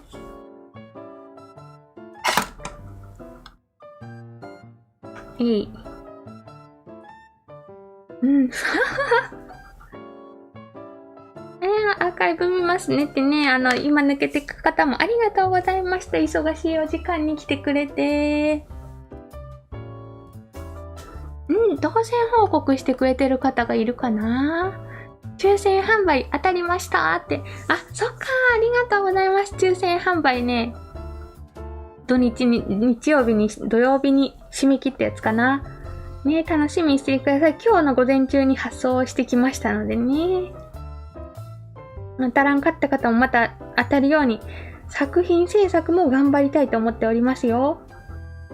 これね、塗っとかないと気泡出るんだよな、顔の目、例えば、この目の、鼻のボコッとした隙間とかからね、出ちゃうもんで、先に軽く塗っとくのがいいかなって思うんだけど。薄塗りしとく？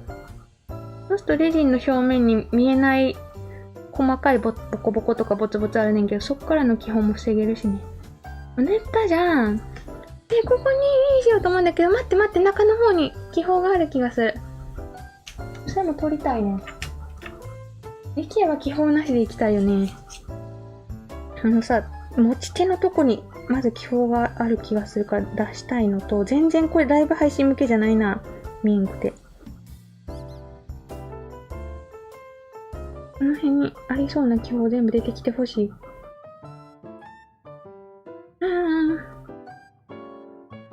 ここになんか取れん気泡が。いや、出てきたか。取れるか。取れた。浮いてきた。で、この状態で、くまちゃんの頭を入れちゃおうと思う。大丈夫かな？ドキドキ。月を調べたって言ってる。私もググったら変なポスター出てこんかった。足だけ湖から浮いてるみたいな。金田一少年の事件簿の元のやつで合ってるかな？違うかな？いや、行きますよ。頑張ってね。ここ開かないように押さえときつつ。待って、こっちは前。どっちが前？待って、体についちゃった。待って、一回しっかり拭く。体の方に、体はね、そのままにしとかないかんで。レジンに入らないんで。体の方についたやつ一回拭いて。みんなドキドキしてる。どうかな？手も拭いて。じゃ、行きます。クマ行きます。入っちゃった。はい、入っちゃった。やばい、絵面がやばい。絵面がすごい。でさ、気泡が出たら嫌だからさ、抜きたいんだよな。絵面って言ってる。あんまり動かしたらね、漏れたりしたら嫌だからあんまり動かしづらいんやけど、今こうなってるよね。で、気泡が入りたくない。なるべく刺激しんように抜きたくはある。気泡を。どうかな？もうちょっとレジン入れれるんだよね。今のままやとちょっと傾いてるな。ここまでいくか、いけるか？こう。固めるときちょっとこう、ケツをこう押さえながら固めるとまっすぐつくかもしれない。もうちょっとだけレジン入れれるな。放送事故。ちょっとみんなめっちゃ笑ってる。この状態で、ちょっとだけレジン足りてないねん。でもなんなら、でも宇宙服目指すんやったら下のとこいらんか。気泡が入ってないかだけすごい気になる。でも確認する手段がない。うまくいけてるのか君は。このまま行ってみようか。で、これ、真ん中に顔こう入れたいんで、この状態で固定して硬化したくはある。いけー、頑張れよー。どうや？歴史に刻んでいけ。まだ固定されてない。動かさんように気をつけな。ここで動かしちゃうと気泡とかも出るかもしんないんで。固まった。このままも行こう。頑張れよ。どうや？今頑張ってる。果たしてどうなるでしょうか。見守ってやってくださいね。スケくまちて。スケくまちて。どうなるやろ、ドキドキする。可愛くできてるといいね。ごぼぼぼぼ。拷問でしかないって言ってる。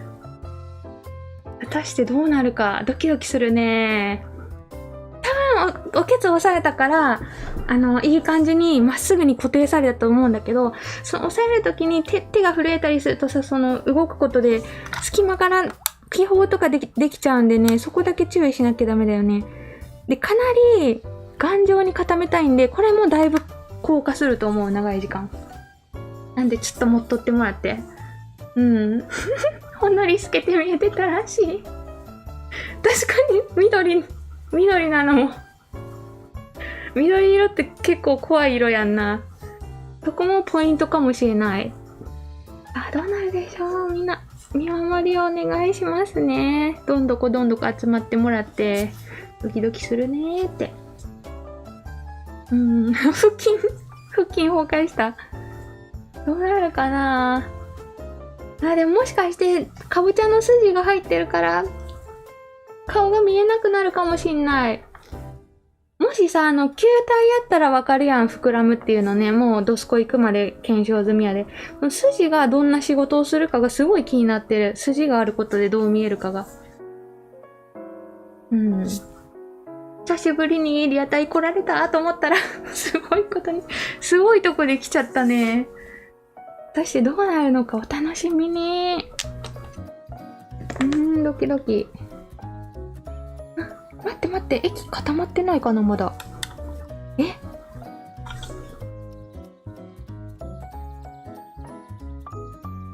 わからへん、どうなっとるか。固まってる？もう慎重に固めたいよね、もう。慎重に固めるよ、失敗したくないから。で、もし失敗したらクマから作り直し面倒すぎるからね。犯人はヤス。スケキヨの犯人ヤスってこと？私も今作ってるって何作ってるんやろう。さすがに私と一緒なものではないと思う。ドキドキするね、外すの。もうちょっと硬化させていただきますね。失敗したくないんでね、いろんな角度から。で、後でドキドキの外すタイムをやりましょう。果たして、何が出てくるのでしょうかという感じで。マックで、なんか、みんな迷ってる。何これ。月見パイ対ナゲット。いやー、月見パイに決まってる。月見パイに。ナゲットはね、一年中食べれるからね。でもなんなら両方食べるのがいいと思う。塩辛と甘でちょうどいいと思うから。一応名前も、後でうまくいった名前も決めたくはあるよね。さあ、どうかなー。なんかちょっと見える。ちょっと、ほんのり見えてる。顔が。固まったかな。なんか見えてる。もうこのままでいいやんな、もうこれ完成で。ほら、もう完成。ほら。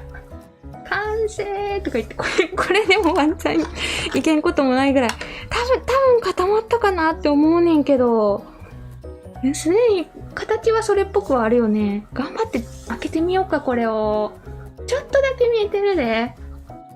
透けてる。じゃあドキドキ開けてみましょう、これを。でね、こうしんとピンと合わん気がする。ドキドキ。オープンザスケキヨー。何これ。ちょっと待って、何これ。何これ。クマはどこ？何が入ってるのこれ。何これ。助けて、何これ。顔が顔じゃなくなっちゃった。熊の痕跡がなくなっちゃったね。横から見るとなんとなく、ほら、面影が。こっち。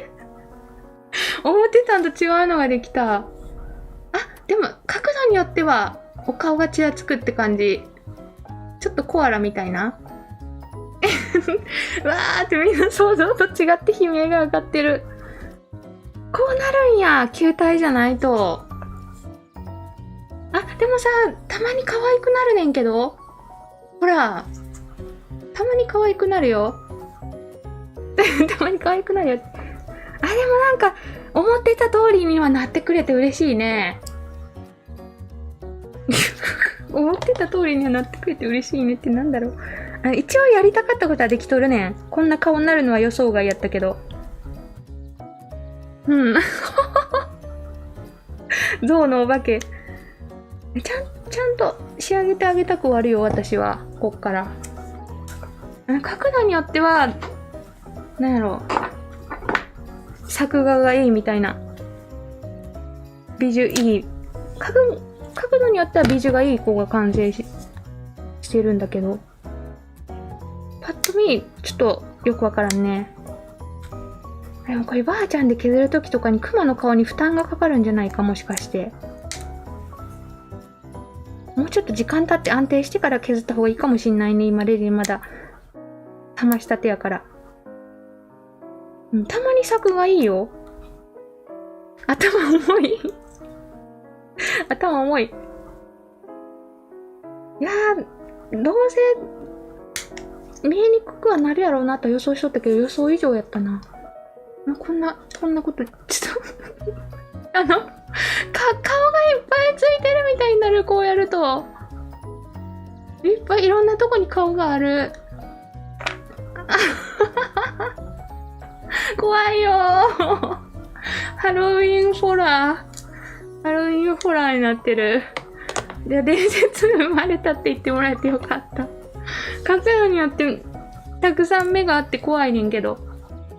あ、嘘！一緒の作ってくれてたんや、ほんまに。同じもん作ってくれてたらしい。ピンクのクマポット、なるほどね。クマポットちってちゃんかな。ピンクのクマポットちゃんできた？そう、面白すぎる。目の錯覚って面白いよね、人間の。この辺しっかり切り取って、ちゃんと体は体で、しっかりした体にしてあげたくはある。不思議だよね。膨張するドスコイクマも面白かったんけど、膨張して。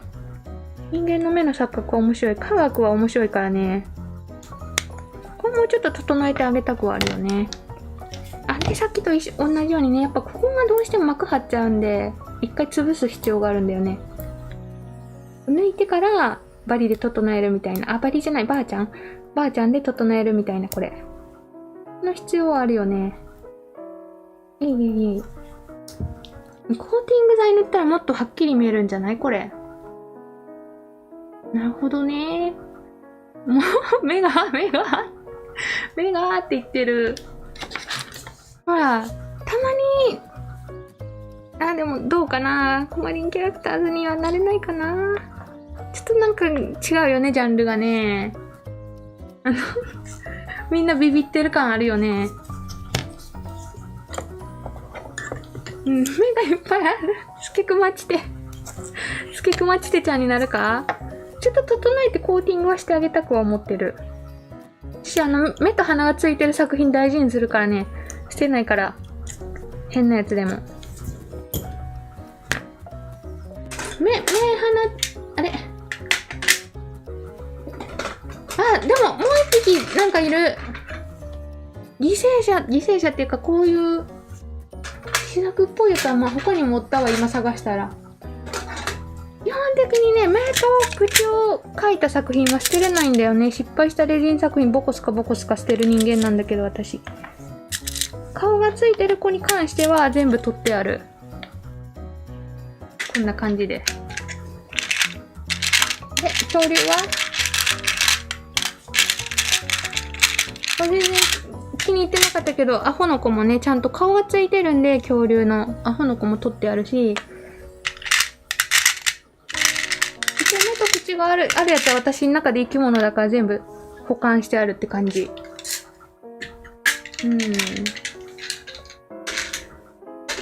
の子たち普通に可愛いねんけどな。どうやって作品にしたらいいんやろうってわからんなって置いてあるねんけど。犠牲者って。もう一匹おったクマちゃん。これ頑張って取ってこう。あのさ、コーティング剤塗ったらもっと顔しっかり見えんかなって思っとんねんけど、どうやろう？変わらんかな？あれもともとマットモールドではないからそんなに変わんないかもしんないよね。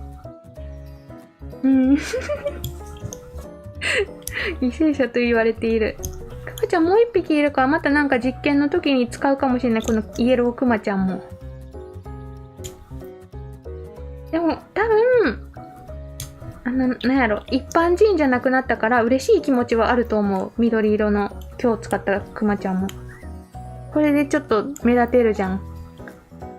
一般人よりは嬉しいんじゃないかなって思う。金田一ってさ、金田一少年の金田一でやっとるんかなってさっきも言ったよな、私。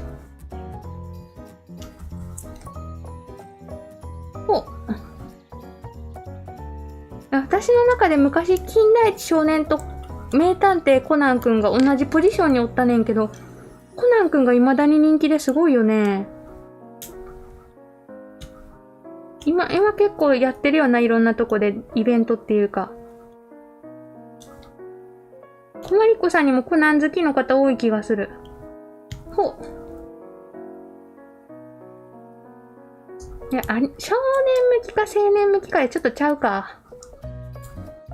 しょぼん顔なってるかな。どんな表情に見える？角度次第やな。どんな表情をしとるかは。角度次第って感じ。手で何も見えてへんやん。一回上に戻そう。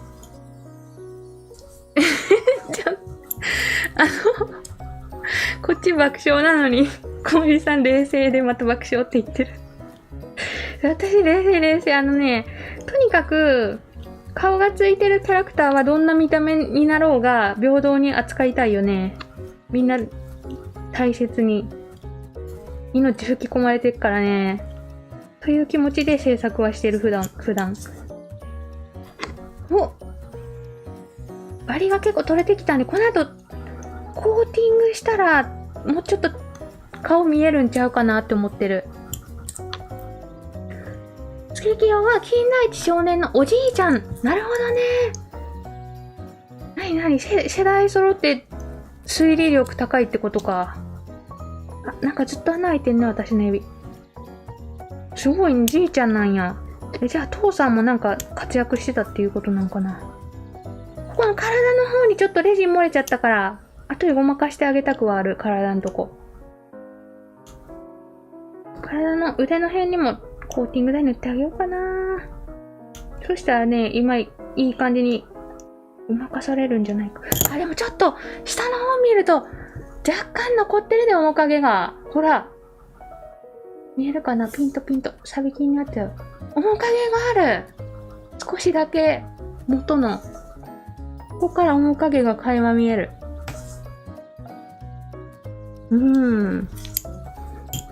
じゃあ、これでコーティング剤を塗ろうかなって思ってる。配信見ながら三日月グルコ改良中ですって。わかった。アカウントと一致した。この前ね、メンションしてくださった。いや、ありがとうございました。今一致したアカウントとお名前が。可愛いグルコを作ってくださってた方だ。ありがとうございます。インスタやら X やらでメンションしていただくと喜びますよ。で、これで、何だっけ、コーティング剤をしてみようかと思う。多分、バリ取れたんちゃうかな。嘘。持ち手の中がちょっとギザってるね、まだ。堂本剛派ですって、そう、それ見てたね、私。あれそうやんな。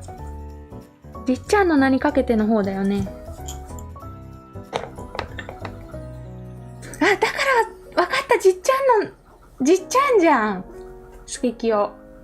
そういうことか。じっちゃんの名にかけてのじっちゃんじゃん。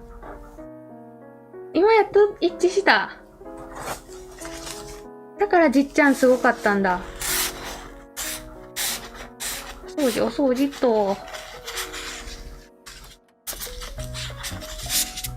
結構いろんな俳優さんがやってたもんね、金田一少年って。私は堂本剛の時見てたって、それでもう分かっちゃうんだね、世代がね。みんな堂本剛。今の配信見てる方、堂本剛多めかもしれない。よし、頑張って塗ってみようか、これ。体を持って塗ってあげればいいよね、きっと。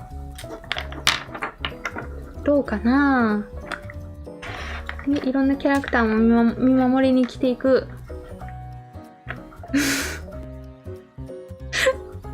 ちっちゃんの今更感。あ、ちっちゃんはスケキヨじゃない。スケキヨを解決したのがじっちゃんだったってことだよね、きっとね。これもくまちゃんの体持ったら一気塗りいけちゃうっしょ。いや、垂れてきやすいか、サイズ感的に。気をつけつつ、ぐるぐる回しながら塗ればいいか、垂れないように。なんで、やっぱり手で持つと安定しない気がするから一回、こう、あ、やめとくか。ちゃんと持ってあげよう。じっちゃんがスケキヨにされちゃった。ここまでしっかり塗って、端っこのね、バリっぽいところもごまかしていきたいよね。もう、ここも塗ったら一体化されるからね、体と顔は。しっかり塗っていこう。この隙間まで。ほんま、腕も塗りたくはあるねんけど、後でいいや、それは。一回顔の、かぼちゃの部分だけ、かぼちゃってまた言っちゃった。かぼちゃのとこだけ全部塗ろう。あ、ここのバリ取れてない。ごまかせるか、厚塗りで。ごまかせそう。あんまり、コーティング剤塗ったとこでそんな変化が見られん気がするわ。あ、でもやっぱツヤピカの方が嬉しいよね、きっと。あ、言うたらでも、コマリンキャラクターズみんなコーティング剤塗ってもらえてないで、ちょっとだけ優遇されてる感はあるわ、この子。他の子塗ってないねんな。じっちゃん殺さんでもろてって。確かにじっちゃんがスケキヨはやばいな。すごい亡くなり方してるじっちゃん。松潤もやってたんや。さっきのコメント見る感じ、歴代ジャニーズかな、もしかして。金田一少年って。そういう感じで、私はね、堂本剛の時に見てた気がするな。自分がリアルタイム見てた世代。ピカピカになってきたじゃん。ピカピカになっても顔変わんないじゃん。そりゃそっか。で、ポツポツなどを取り除きまして、硬化してあげようかなと思っておりますよ。これ、紙書いていってもらえて嬉しい。でも、ティーポットの単体の可愛さが伝わるよね、これ。クリアだけでもこんな可愛いんやっていう。この辺に。すべてのポツポツ取ってからやりたいじゃん、こういうのってね。大丈夫かな？今、上手な気がする。いいね。いけー！頑張れよ。ツーピカになってこい。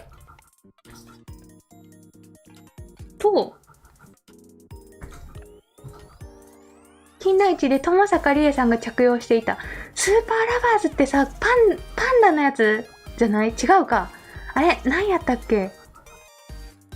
懐かしい。裏腹系の子がよく着るやつじゃなかった？昔の、今もあるんかな、ブランド。懐かしいなぁ。友坂理恵さんも当時ドラマに出まくってたよね。トラコートの中身。そうそう。これが入ってる。で、サラコートは中身やばいやばいねんけど、サラコートの中身は清原入れてる。あ、見えない。こういう感じで入れてあるかな、いつも。一回戻してと。今、硬化中でございますが、どうかな？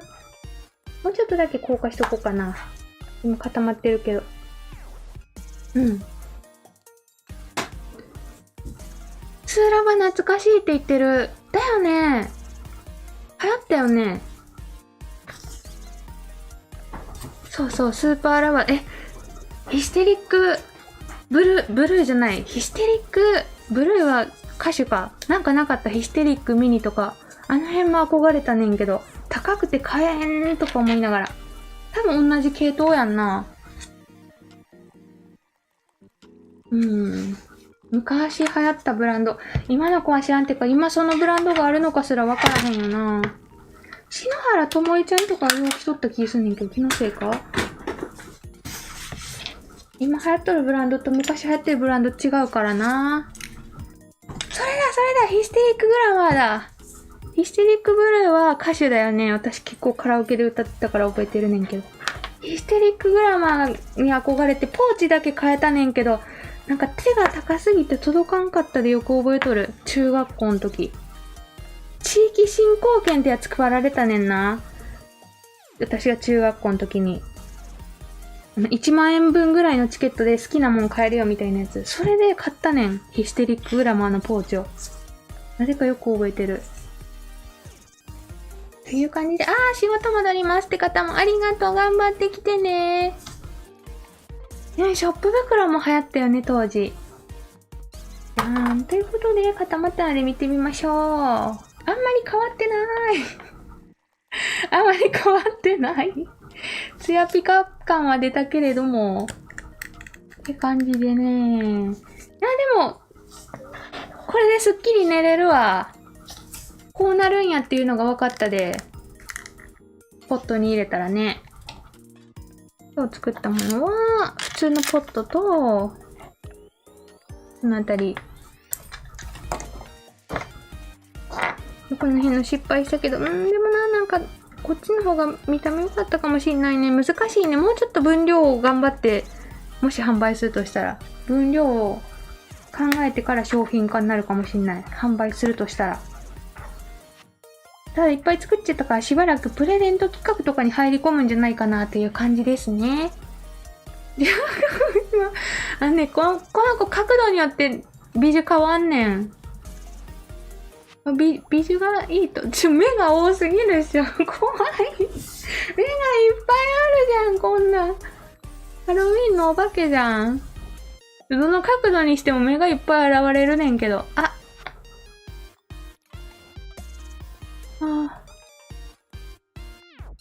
ビジュのいい角度が見つからんわ。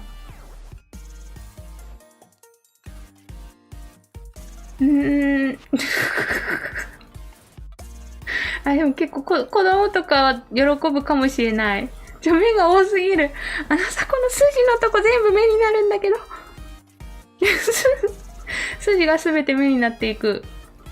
スケキヨプレゼント。どうしよう、これでも一応、とりあえずオフ会とかに持ってくね、こういう実物を見てほしい作品に関しては。そんなつもり。これプレゼント来たら怖いでしょ？コガリンレジンプレゼント企画で当たって、これ届いたら怖ない？ちゃんと吸われてはいる。もしかして、球体やばい、球体に入れてみたくなってきた。こっちの黄色ちゃん。顔球体ありか？なんか比較したいじゃんね。球体モールド。しまっちゃったかな？もう飽きたとか言って。棚にしまっちゃったかも、球体モールドのモールを。いや、この中に、ある。ワンチャンさ、ワンチャンこっちを球体で、でも首が入んないか。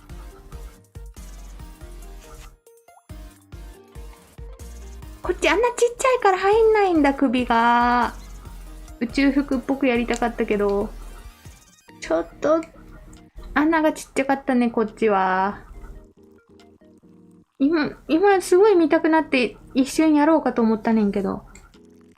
入らへんね。もっと首が細い子なら入れれるかもしんないね。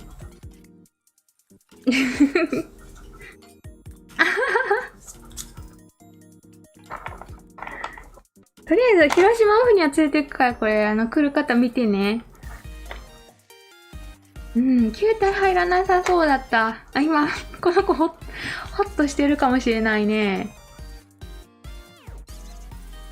パンクマから浮気するって言ってるでやばいで。なんか目の前に出てきたで。アピールしに来たで。自分いますけど、みたいな。そういう感じで今日は結構いろいろ作れたっていうか、今日はスケキヨができた。ただそれだけ。そんな感じですね。おやつ。あ、皆さんにすごい悲しいお知らせがあるんだけどさ。コアラのマーチが終わっちゃった。コアラのマーチ今まで開封配信というか、何の名前が出るかみたいな配信しとったやん。先週、私の名前がついに出たりしてたんだけど、なんかね、片方パパが買ってきてくれて、片方長女が買ってきてくれて、この部屋にプレゼントしに来てくれたねんけど、両方とも名前じゃなくなってる。終わっちゃった名前。でもさっきコメント欄でいちご味はまだ名前だったって教えてくれた方おったねんけど。そうなんかな？ついに終わっちゃった。せっかくね、私がよく食べてるって思い込んだみたいで旦那と長女が買ってきてくれたねんけど。パッケージが変わってる。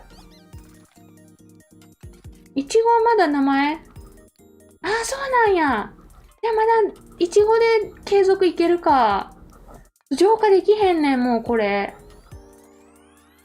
みんながいちご味は名前って教えてくれてる。あんまりいちご味のものって自発的には変わんねんけど、名前が載っとるんやったらワンチャン買うのもありだよね。今日あるお菓子は、まあ、前も紹介したかもしんないけど、アンパンマンキャラメルコーンが美味しすぎて今自分の中のブームで、昨日1日で4袋食べちゃったね。これ残りの1袋やねんけど。今とりあえずアンパンマンのキャラメルコーンブームが来てるっていうのと、イオン行った時に気になって買ってみたのがこんなん。私の大好きなホワイトチョコレートやねんけど、30%オフ、糖質30%オフらしいねんけど、果たして、ホワイトチョコレートって甘いじゃん。30%オフってことは甘くないんかなって気になって買ってみた、これ。そんなにパケサギでもない、いや。ここまで入っとんの。半分以下やな。いい感じにパケサギも、最近ブームの。パケサギもされてるな。言ってもアンパンマンもこのぐらいしか入ってないわ。悲しいね。今パケサギどこもして。このね、キャラメルコーンアンパンマンバージョンは一回りちっちゃくて、サクサクしてるって感じ。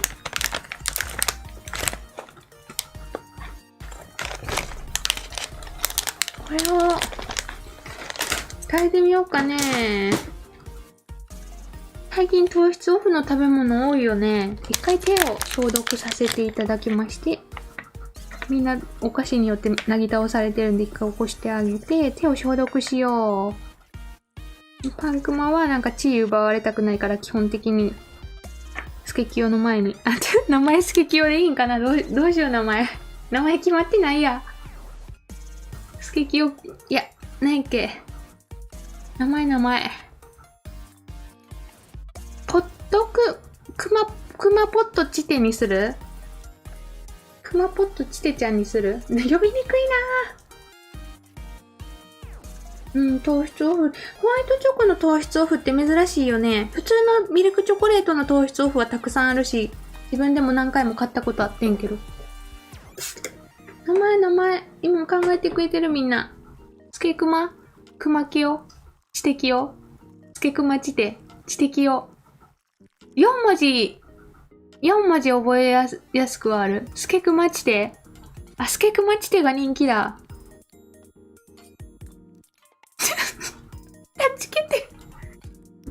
待ちでみんな考えてくれて嬉しい。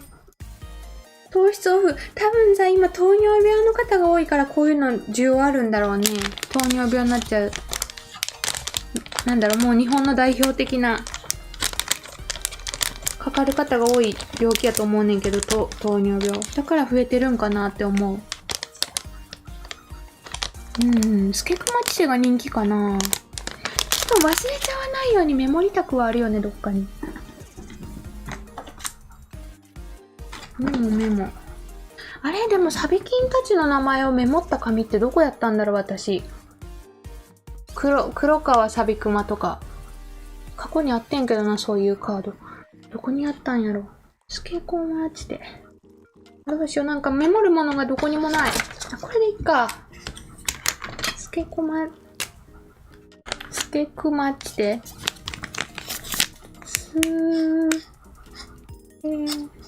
忘れんようにメモっとこう。スケクマ、チテは、ひらがなと、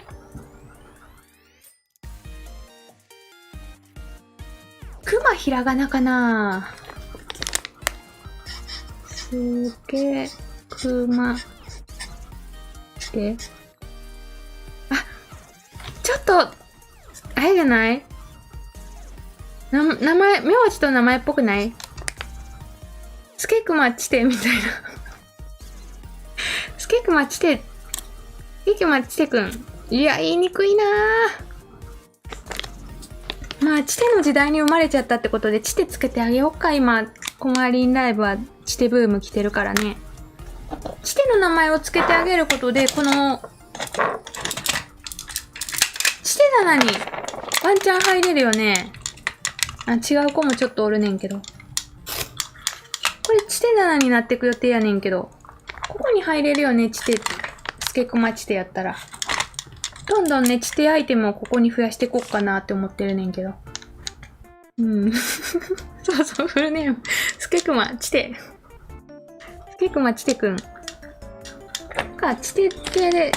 じゃあ、命名はスケクマチテで。よろしくお願いします。今、チテ戦国時代だから、その時代に生まれたスケクマチテは、このチテ棚に収納されていくのではないでしょうかという感じですね。そう、つまりコマリンキャラクターズ入りはできなかったってことだよね。違うジャンルに行っちゃった。でもチテ棚も立派なチテ棚だから今ブーム来てるトレンドだから、そういう意味では嬉しいかもしれない。ちょっとこれ食べてみよう。これ。果たして、ホワイトチョコ、甘いホワイトチョコを、まあ、糖質オフのアイテムって、甘さ半減してるんだけど、ちゃんと甘いのか。これを試してみようと思います。イオンで買いました、これはね。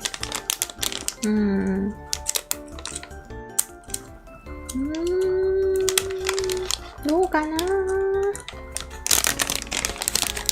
あ、もう少ないやめろ少ないってばもう。なんじゃこりゃ。少ないってば。袋の意味よ。もう突っ込まざるを得ないよね、毎回。あ、でも、食べやすそうなサイズ感でいいね。いただきまーす。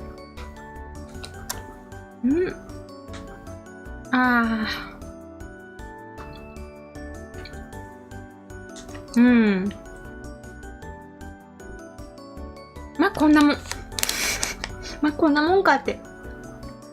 やっぱ甘さは控えめ。なんやろな。チョコと豆腐混ぜた感じかな。味的には。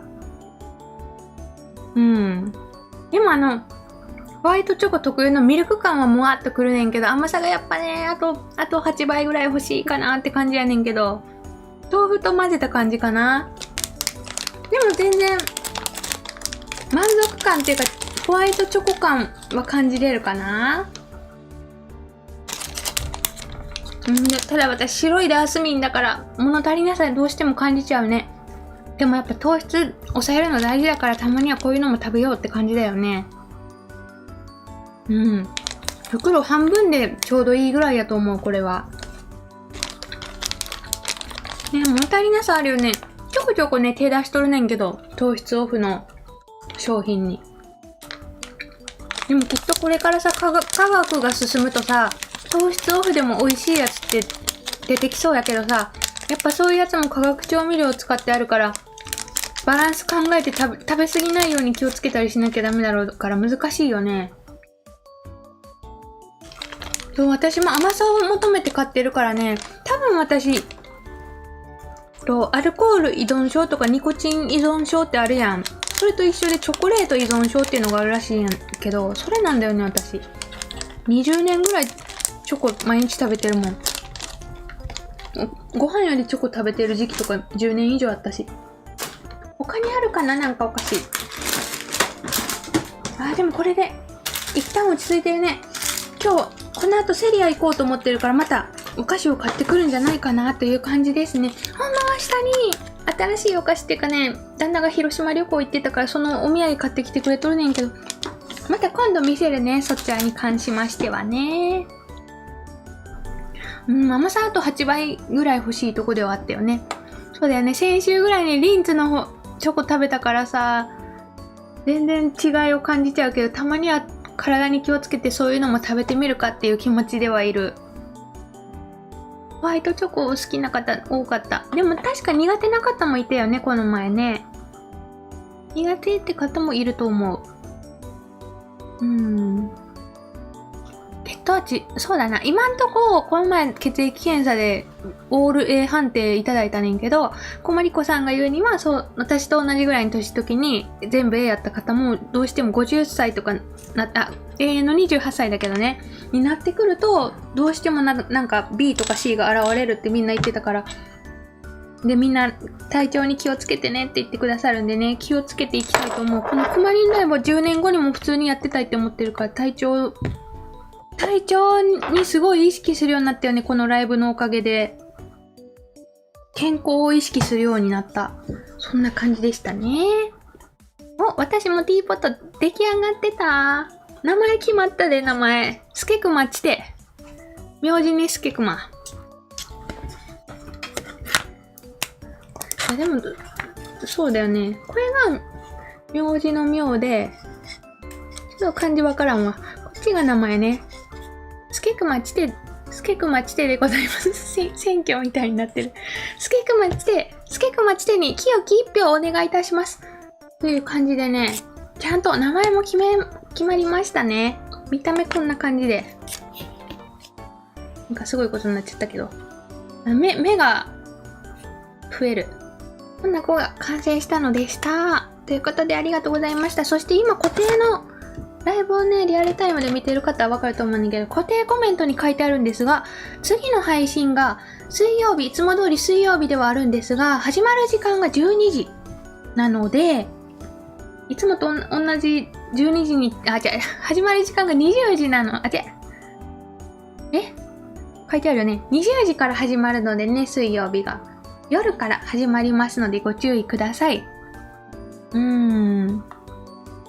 昨日セリア行ったけどディズニーモールドなかった？そうだよね。もう一回だけ、多分途中から来てくださった方がいるから、もう一回だけ紹介すると、多分、先週の土日ぐらいからセリアでこんなモールドがね、出たって、友達のユッキーちゃんが発信したんで、スクショ撮ったんですが、セリアでディズニーモールドが出たいうことで、私もこの後セリア行こっかなって思ってるんやけど、いや今日行ってもないかな、明日行った方がいいかな。これがもしゲットできてたら水曜日にやろうかなって思ってる。まだ置いてないとこも多いっぽいからね。そんな話も冒頭にしていたのでした。水曜日は夜でね、そして金曜日がなくて、土曜日にやろうと思います。いつもと違う時間だと初見さんがたくさん来てくれるから嬉しいなと思いつつ、金曜日ね、なんか、プレスリリースってやつ、クロッチャの、それに出させてもらうことになって、大阪行ってくるんで、土曜日に変更という感じでした。昨日セリア行った方多いね。やっぱみんな土日は100均行きがちだよね。そっかー。もしかしてモールドコーナーじゃなくて、キャラクターグッズコーナーみたいなとこあるもんね、セリアに。あそこかもしんないから気をつけなきゃだね。確か恐竜モールドの時にね、ハンドメイドコーナーになくて、恐竜コーナーにあったって言ってた方いたもんね、モールドが。店によってはそういう置き方するかもしんないから気をつけなきゃだよね。キャラクターコーナーもチェックするようにしとこう。マカロンも作ってほしい。あ、福袋のマカロン。ねえ、またどっかの配信で作ろうかなと思っております。ありがとうございます、リクエストも。まあでもそろそろセリアも新作来てもいいなって思っても、私的にはプレートじゃなくてシェイカーもっと出してほしいねん、シェイカー。シェイカーね、なんやろ。作品がでかいもんで見せやすいねんな、配信で。で、楽やから、カメラワークとか考えんでいいからね。シェイカーまた出たら嬉しいなって思ってる。ちょっとでもリアル小森さんの声聞けたって来てくれた。いるよーん。お疲れ様です。ありがとね。今終わっちゃうとこなんですが、水曜日が夜からで、金曜日休みの代わりに土曜日でやるのでよろしくお願いします。ということで本日もありがとうございました。暑いので皆さん気をつけてお過ごしくださいね。新作出るかなどうかなって感じだよね。メモありがとうございます。じゃあこの後も元気に過ごしましょうね。じゃあまたね。バイバーイ。